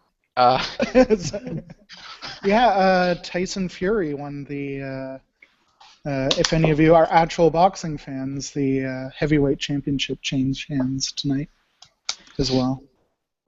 Just so you know. I know none of you actually follow that, but whatever. Who fought tonight? Klitschko and Tyson Fury. Oh wow! So Klitschko had the belt. Yep, he's had it for like 15 years or something Yeah, it's ridiculous. been a while. Like I remember Lennox Lewis fighting Klitschko, and then not really knowing anything about heavyweight boxing after that. He definitely has the preconditions necessary for the championship. That's yeah. There's the right presuppositions. Clear. Yes. Yes. Yeah. Oh, I can see your dog, Noah. Oh yeah. So how did this go? How did? Oh God. Well, Michael, I just want to say right now, I've been convinced. I am now a presuppositionalist, man. Like, so. So yeah, man, I can come at basically me. conclude that there were no good arguments for presuppositionalism. Well, I'm not sure if there were arguments. It's difficult to try and summarize. Half of it is Sure, I understand. the I know. best I philosopher. have been to the Scratchpad before. I know how things go. It's just. I thought it was interesting. Here. However, I think there were arguments. That's kind of what I pulled out of that. The very beginning of the conversation really jumped into a degree of epistemology that I wasn't very familiar with. That's why I just listened. I was trying to keep up, to be honest with you. Garrett and Ben and everybody, I'm not that. I'm very sophomoric when it comes to epistemology, so I was just listening. My favorite part was, like, I think Adam had said something. He wasn't rude or anything, and I think Jimmy in the chat was like, Noah, if they're gonna be rude, I'm gonna leave. And I'm sitting there like, this is rude? Like, we're in for some trouble tonight. Like, if that's rude, because Adam wasn't rude at all. No, but didn't he point out in the chat that somebody had said, well, I'm not going to repeat the phrase, though, but like, because then right after you said that, he pointed out that somebody had said this insulting phrase. Yeah, I think what it was is it was a response to being told that we're all liars, right? And I think Ben had said that's something that's a perspective that a douchebag would hold, or something like that. And I agree. I mean, if that's enough to kick you out, good riddance, man. I mean, but he didn't leave, though. That's key. Yeah, so, no, that's true. That's true. And props to him for, this. He got filleted. I mean, it was a lot of us and very little of him. You know what I mean? But I mean, it was really clear. So what I took away from tonight, besides that, was that they really don't have, or at least Jimmy does not have an argument. They're not presenting an argument. So if they're not presenting an argument, right, we should have the conversation, what is this? I think we did that in between other conversations, which kind of muddled it. But I think it's a very valid conversation. Is this really an apologetic approach? That may be an in-house topic for you, Cody. I mean, doesn't. I've had in-house conversations with them, with Jimmy and Charlie and Amy about this. So yeah. Noah. Because again, they don't think that the kind of evidentialism that someone like me or William Lane Craig uses is a biblical approach. They think that presuppositionalism is more biblical and that it gives greater glory to God, and to even use evidentialism is just kind of a lost cause from the start, which obviously I don't agree with, and that's. And you shouldn't. No, I don't agree with. Yes, Lance. Yes. I mean, because the one thing here's the point I want to make. Right. Paul didn't, did someone else? Yeah. Hold that thought, Cody. Go ahead, Lance. What were you gonna ask me? I was going to ask, did they admit that they don't have an argument? Because it sounded like they thought they did. No, I don't think they admitted that they didn't have an argument. Okay. I think Adam pushed and pushed and pushed and pushed and pushed. I think I said this in the text. I mean, it sounds like a dick thing to say, but it's true.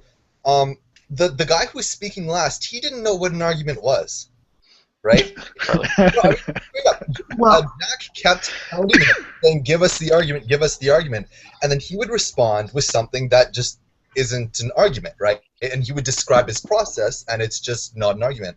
Sure. So you really have to say to these guys, when I say I want an argument, this is what I expect. Like, I literally expect a set of premises that entail, a conclusion. Well, I think even Jack, Somebody said that. I think Jack, that was what Jack was saying. He was screaming it all night, pretty much. I mean, that was Somebody like, did yeah. Scott was saying that too. I think Yeah, well, so- almost verbatim. Somebody said that. Jack said it. Scott said it. I Well, think Adam said it. the best part to me, and this was something that I made in my video response to Jeff Durbin, is that I always notice, and you really noticed it tonight, that whenever the rubber meets the road, and you pin them down to give an argument, what they do is they question your ability to say that very thing to them, and they behave in a way that like that's the argument. Like their response isn't to answer your question at all. It's just to question your question, and they do that at the I think what we all saw tonight is they do that at the most opportune times. That's the whole that's the trick of presuppositional apologetics, is that it's not really like if we're gonna get down to brass tacks, apologia, right? To give an answer, that's not giving an answer. That's dodging an answer. That's really all we saw, and I think Adam really highlighted that tonight too when he was pushing their epistemological, like, justification, right? Every time that would come up, they would simply ask, well, what's your, like, something like, what's your like ultimate authority for asking the question, or what do you base that on? And that only comes up when they're pinned against the wall. Very, like, eye-opening, One thing I've noted, I brought this up, and I know there's no presuppositionals in you to defend this. So anybody, if you're watching, Jimmy, if you're watching the video, feel free to message me and talk about this. But so it always occurs to me that, like, because, like, in order to become a presuppositionalist in the first place, right? They didn't, most people, you don't start as a presuppositionalist, right? Like, because some of the presuppositionalists I know weren't always presuppositionalists. One presuppositionalist I know was once an evidentialist. It's like, how did they become a presuppositionalist? Well, you heard an argument from someone like Gordon Clark or Van Til or whatever. You heard their reasoning, and you came to this conclusion, right? That presupposition. Okay, now I see it. Via exegetical argument or whatever, that presuppositionalism is the best way to go. But you didn't come to that conclusion via presuppositionalism, right? I mean, you see what I'm saying here? Does that make sense? Yeah. I think, honestly,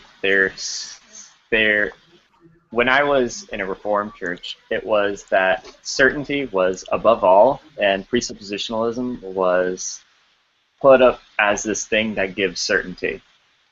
And I think it is the fear of uncertainty that drives most people to that. Yeah, because there's one guy, he wasn't in the hangout tonight though, but he's a friend that I talked to, because I'll sometimes ask them when they'll ask me, like, how do you solve things like the problem induction? How do you know things with certainty? I'll just kind of ask, well, why think that because I don't know something with absolute certainty, why is that a problem here? And that's when I'm sure there's an answer though, but I've never quite been clear on that point. Like, why is it that, okay, yeah, I don't know certain things with certainty, so how's that an issue? I don't know. Yeah, I know. I mean, like I said, maybe I should shut up because there's no presuppositionalists in the room anymore to defend How that. dare you talking crap at them? Like I say, if anybody's watched the video, you can. I'm happy to talk. As an the major players, like major philosophers who take a presuppositionalist approach. Well, Cornelius Van Til was one. Gordon Clark was another one. Yeah, but those are old folks, right? Like he was talking at the beginning of his hangout. He was talking at the beginning of his hangout. Like, there's a bunch of them. Like there's this like there's this subsection of academia that's all about apologetic, presuppositional apologetics. I don't know any. I mean, granted, Well, he did give I don't think you saw it though, but in the last hangout, I know he did give a list of names. I don't remember most of them though, but he did give a list. I guess you guys ask him. I know Greg Bonson. He's still alive, isn't he? Probably. I don't know. Yeah. But yeah, no, I don't know much. I don't know many. I can't think of any names of modern academics who are presuppositionalists. So, I mean, obviously all the guys I read are not don't necessarily have to be modern. I'm just wondering, did any of the major players in this point of view answer these questions that you're asking? That I was just asking? About actually make arguments, or is this what the people who? Yeah, is this representative of presuppositional apologetics in totality, or was it just a failure of those who are communicating it? I know, because like I mean, like I say, what? Oh, someone muted me. Oh, I don't remember that, but okay. I muted someone else. I'm sorry. I'm reading the side chat here. Yeah, I'm sorry. What was I gonna say here? My mind just went blank now. You were gonna ask Michael how he's feeling after his fight. Michael, how are you feeling after your fight? I have a splitting headache. I'm not even gonna lie. Really? Like, yeah, I think I'm for the first time in my life like legit worried about brain damage. Wow. Yeah. That could only make you a better philosopher. Yeah, I think I'm gonna become a presuppositionalist. Actually, he like wakes up. All tomorrow, of this stuff is making sense. Actually. He wakes up tomorrow. He's like mastered modal logic, like without realizing it. Like he just wakes up. You know. Now I think fossil fuels are the ethical way to go. It suddenly makes all kinds of sense. And, oh my god, now I see what Marquez was saying. Fuck. This is like Homer Simpson and the crayon. So you a dualist now? You substance dualist, Michael? Yep, I'm the first neuroscientist dualist. Actually, well, no, you wouldn't be, but okay. Well, is that a dualist or a duelist? Like you were in a duel. He duels with his fists. Oh yeah, a dualist. I am a substance dualist in that sense. The substance is fists. I am a dualist. Did you see? I took the perfect snapshot of Avi knocking the other dude we on were the looking ground. at that in the bar. Like Mitch came. We went to Mitch's favorite place, like in Queens. Yeah. We drove all the way out to get there too, and we were just like, that was like Avi did fantastic. Like, I thought I was actually worried about him because he didn't like train as much and stuff like that. But no, he did really well. He took some hits too, didn't he? He looked like he took some hits. Like, I don't know how it looks on the video, but like from the ringside, like that was one of the more exciting fights. Oh yeah, dude, I watched most of the fights, and that was the most action-packed fight. I guarantee you. Well, they were evenly matched. Yeah. Like they were perfectly suited to each other. Like, and I wasn't even sure Avi was going to win that, even at to the moment. Yeah. Lance, you want to discuss moral realism? Sure. I was joking. Whoa, apparently one of my presuppositions posted a lengthy Facebook post about presuppositionalism just now. Who did?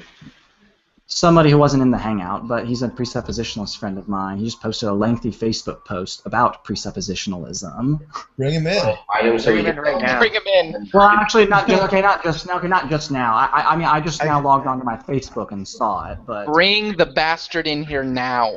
I refuse to sit through another hour of somebody being asked what an argument is. We have some evidentialists here. Why not talk to the evidentialists and ask them to... I'm exhausted. I don't know about you. So here's like a novice question. Is there like, okay, so there's like the umbrella of apologetics, and there's evidentialists and presuppositionalists. What other like sort of distinctions are there? Or can you be an evidentialist presuppositionalist? I mean, I think you can use presuppositional-esque type of arguments, because I mean, I've always considered something like the evolutionary argument against naturalism to be a sort of presuppositional in nature, and even the presuppositions I talk to will seem to agree with me when I say that, which is one of the reasons I brought it up to try and help Charlie out in terms of an argument. But there's also like there's also other class of apologetics. It's called classical apologetics, which I think R.C. Sproul is. Yep. I don't remember the specific definition of classical apologetics, and I feel like an idiot now. But yeah, there's classical apologetics. There's Thomistic. Yeah, I think it's sort of falls into that category. Yeah, it's sort of Thomism. Then there's Cantilian presupposition, Clarkian presupposition. yeah, because even within the branches, there's different kinds of presuppositionalism. Like But they Jimmy do is all kind of fall down to evidential, right? I mean, that's. I mean, like Jimmy is a Cantilian presuppositionalist, Amy is a Clarkian presuppositionalist, and I'm not sure what Charlie is. Reformed epistemologists don't. Well, actually, planning arguments. Yeah. Well, wait, not necessarily. Craig believes in reformed epistemology, right? But I'm just saying that you could be a reformed. You could have a reformed epistemology as an apologetic and not use evidential arguments. Yeah. Are you talking about like what are you talking about actually? Well, I'm just saying like planning.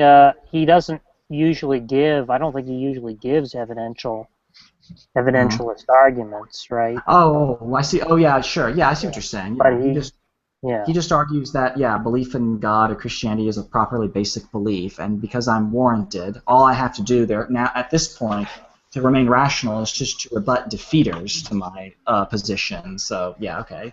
Yeah. Yes, you could take that approach. Yeah. Yeah. But Noah, if these are the sophisticated presuppositionalists, what must the others be like? Yeah. The people that I debated on YouTube. So. Yeah. I think you sent me a message saying that you actually debated this fellow before. Well, he was a I know Jimmy as necessitarian. Mm-hmm. Yeah. And he had been in our Skype group for a while. So. Gotcha.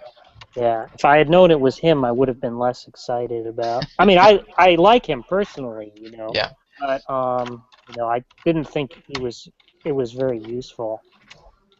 No, I honestly, I think I've spent most of my time because all the presuppositionalists that I've talked to are Calvinists, so I think I've spent the bulk of my conversations with them just talking about Calvinism more than presuppositionalism, and free will and all that cool stuff. So. Catherine, what did you think about this? You've been quiet all night. Or are you just typing tonight?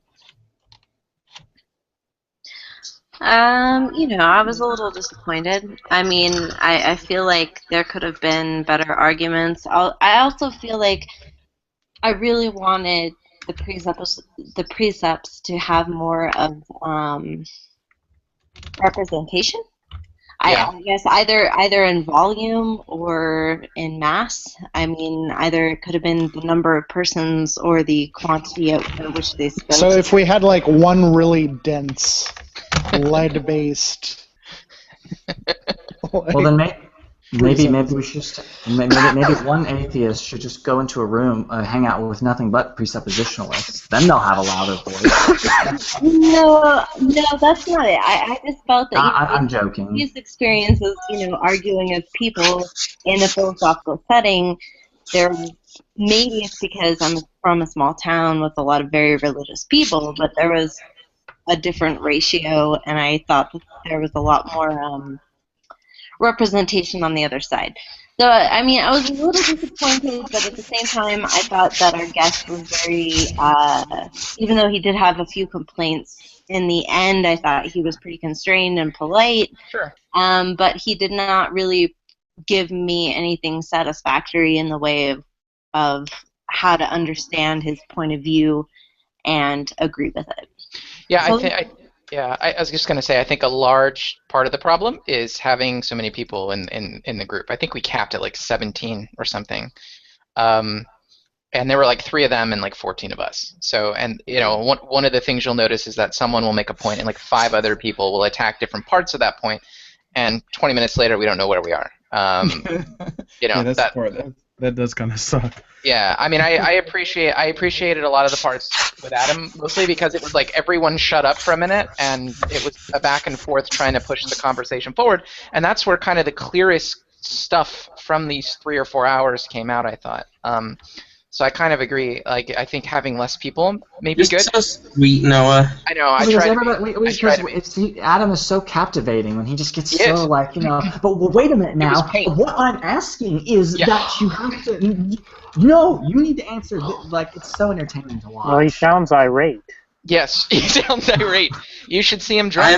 I'm Irish. What can I say?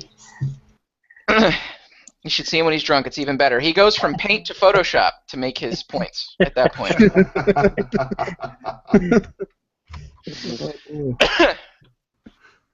I think I sensed a mic drop moment, by the way, when he said boom. Like he literally went with the camera and said boom, and then he seemed to disappear from the frame for a bit. I don't know, Adam. Was that you doing sort of a mic drop kind of thing, or? Yes. It was a combination of just being frustrated and feeling like, yes, we have now arrived at exactly the point I wanted to make. I don't care if you understand or not. I need to go get a drink of water.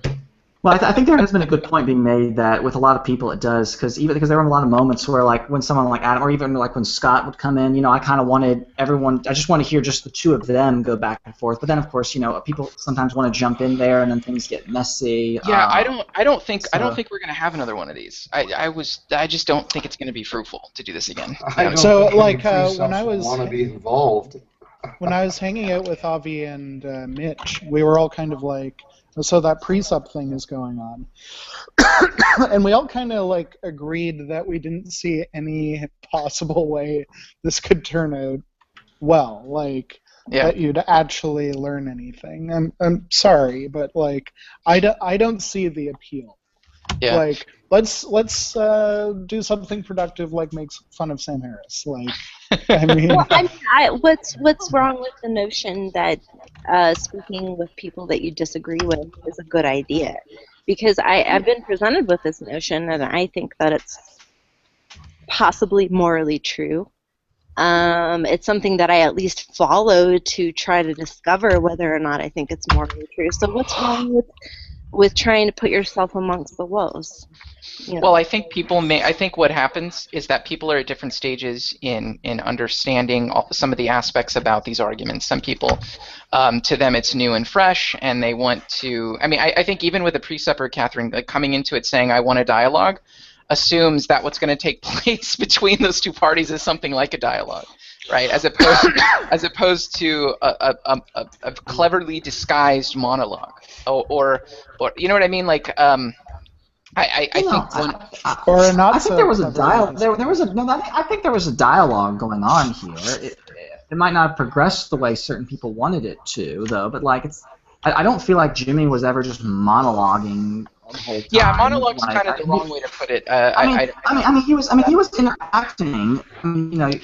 I'll leave it to whether you think he was interacting satisfactorily with objections. But he was interacting with people. And I think talk about nonsense that was totally irrelevant to the discussion. Yeah. It was to call it a monologue is to be nice, because it was more of just some sort of retarded like banter that he would not answer questions. He couldn't pay attention to the arguments, and then there was a bunch of people like Ben kept saying that like we should just accept that they're presupposing it. It's in the title. Like, I have no idea what the fuck that meant. So what if all Ben was saying is that they don't have any argument for their position? So so that means that no one accepts their position then? Yeah, I think there were disagreements amongst everyone else about how best to approach Jimmy. You point out, the best approach is that you point out when a person doesn't have an argument, right? Or you point out when they're engaging in fallacious reasoning. That's the best approach, period, I mean, for the majority, my favorite part was when Scott was telling him the entire time, he was like, do you understand how that's question-begging? I don't think that Scott sunk his teeth in enough. I don't think it was blunt, because when you go on these long, when you try to explain all these things, they get lost, and then they latch on to other points. When you just say, do you have an argument? What's the argument? Present the argument. That's all that needs to be said. And if they don't have an argument, then it's clear. It will be clear to everybody that they don't have a position. There's nothing that they can't defend their beliefs. But I think the argument position or point was belabored maybe a little bit too long because everybody knew that an argument couldn't be made for the particular point that was I mean it was to the point where the argument couldn't be made, and I think everybody saw that, but we just kept going. kept going on and on and on about it. Well, I think, look, I think that's a good thing, right? Even I think it's a good thing to mention it at every single time, to point out at every single where a person's not making an argument or where they're engaging in fallacious reasoning. Otherwise, what else are you going to do? Well, pointing it out is one thing, but we belabored it and acted as if at some point he was going to actually come up with an argument when we knew good and well he wasn't. One can hope, damn it, Robert. Right. One can hope. What somebody should have said, It's cold to end that, or to nip that whole thing in the bud, was to say, look, there is no argument for this. It can't be made. There is no argument, and kind of ended it there and moved on. I think Dan makes this point in it. I have to go to bed though, so I just want to say good night to everyone here. So have a good night, Cody. Good night, Cody. Thank you for being part of this. Or stepping it up. Can you set it up? You should just invite them to I mean, yeah, because these presuppositionalists, they're friends of mine. Like, they're people that I've met here that I sort of brought into a previous hangout because I was thinking, hey, you guys should talk to some of these people. Not anymore, Cody. You gotta choose, man. Okay.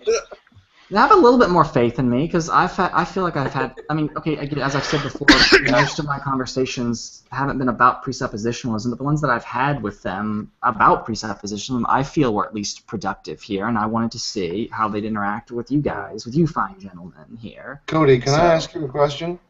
Sure, you may, even though you already have. Well, I have. This I'm sorry. debate has made me more sympathetic towards Christianity. Oh, okay, well then. And my thanks. question is, does one become a Christian based on arguments or because of personal needs? A changed life. Needs? A changed life. My life is shit. I accept Christ and suddenly I feel better about myself, about the people I'm with, my family, my friends, the stranger. I'm more charitable. See, my take on the verse in 2 Peter about apologia, defense of the faith, is not a fucking argument. It's a changed life. And that's where the presups make the mistake. They try to argue people into faith. You cannot do that. Faith exists as the Spirit calls and people respond. Some do, some don't. It's not a fucking argument. Well, that's what the Calvinists will say, I know, which makes sense given their view, right? That it's not the arguments, And it's yet just, still you know, try to God's elect, God's chosen few are going to respond, and the non-elect just will not respond. And Canadians are not part of the elect, Dan. No, Americans aren't, because you rejected the king. And Paul said, if you reject the king, you're fucked. Thank you. Which I guess might be one of the reasons why I do talk with them a lot about Calvinism. But, no, I would argue. I think someone can come to Christianity through arguments. In fact, I would argue people have come to Christianity. I mean, look at the topic I mentioned. I would suspect, Cody, that people have justified their choice after their choice by arguments. Lee Strobel is a great example. What do you mean? You come to faith, and then you try to justify it by arguments. The Well, wait a arguments minute. did not influence you. It was How do something you- else. Okay, but are you saying that doesn't? Are you saying I'm nobody saying in the argument- world ever come? I'm saying that That's why- arguments are irrelevant. They will never bring someone to Christ. But I know people that have come to Christ No, through arguments. you know people who have said the arguments brought them to Christ. Okay, can I It point was out an something irony? else. Can I point out an irony to that objection right Yeah, there? sure. Because I find it very ironic that that's being brought up, whereas at the same time I hear atheists complain whenever, say, you know, like when it comes to issues like, you know, like say a Christian becomes an atheist here, right? You'll have then people psychoanalyze them in such a way they'll say, well, but you didn't really deconvert because of evidence. You deconverted, and they get angry and point out that that's silly here. But yet that's exactly what you're doing, though, when you talk about. But Cody, I'm not an atheist, and I do agree with what you're saying. You're not an atheist. No, I'm not. I'm an apatheist. I don't give a shit. You know what? For 190,000 years, our ancestors didn't give a fuck about gods. Gods Here are an we go, that innovation. agriculture. Christianity is an innovation. That's something brand new. It's like capitalism. It's 500 years old. Really? That counts? Really? No, it doesn't. Your religion doesn't count. There are no gods. We didn't have gods for the vast majority of our history. We didn't care. We didn't know what they were. We didn't have the word. Let's do an evidentialist hangout. Well, I think we've done a lot of those, but I'm always game. I'm game for those, but I do have to go. All I'm saying is that the original Christians converted because their lives were changed. They were not argued into it. Do you really think Van Til or WLC would make any headway in first century Palestine? I'm not sure. They wouldn't have made because I think many of the original Christians. Noah and Cody, hold on for a thank you for second. setting this up. I'm going to take off. Adios. Have a good night. Thanks. Good night. Real quickly though, a lot of the early Christians had an encounter. I don't think my position is similar to William Lane Craig. I don't think you need to have arguments to believe. I think you can still be justified by having an actual experience or encounter with God, which for most Christians in the world, that is how they come to believe, right? But I also think that arguments can be sufficient to bring someone in as well. So I've never seen it. Okay, I think both Scott and Noah both mentioned that they've seen arguments. You know, I have too, and I've seen people become Christians because of the evidence, because they looked at the evidence. Jim Wallace is an example. He's written a couple of books. He's the author of Cold Case Christianity, but he talks about how the evidence brought him to faith. I mean, anecdotes. Regardless, we can't psychoanalyze everybody, right? I mean, it's stupid to make these generalized claims about what does and doesn't bring people to have certain beliefs. Everybody's different. Maybe there's some trends, but it's not going to hold for everybody. Surely some people do come because of the evidence. Maybe most don't. Whatever. Yeah, I would probably say the vast majority of people. I didn't come to faith because of evidence. I came to faith because that's how I grew up. But that's how it is for a lot of people. I grew up in Christian schools. I heard it all the time, and that's what I ended up believing. And only later did I question, my belief to try and figure out if I had good reason to believe it outside of just having been exposed to it over time, or having been exposed to it over time. Yeah. So, I mean, I think there's a lot of paths to faith, and I think that recognizing that one is broken, sinful, that they can't do it on their own, knowing that they need a savior, all of those things are ways that people make it to faith.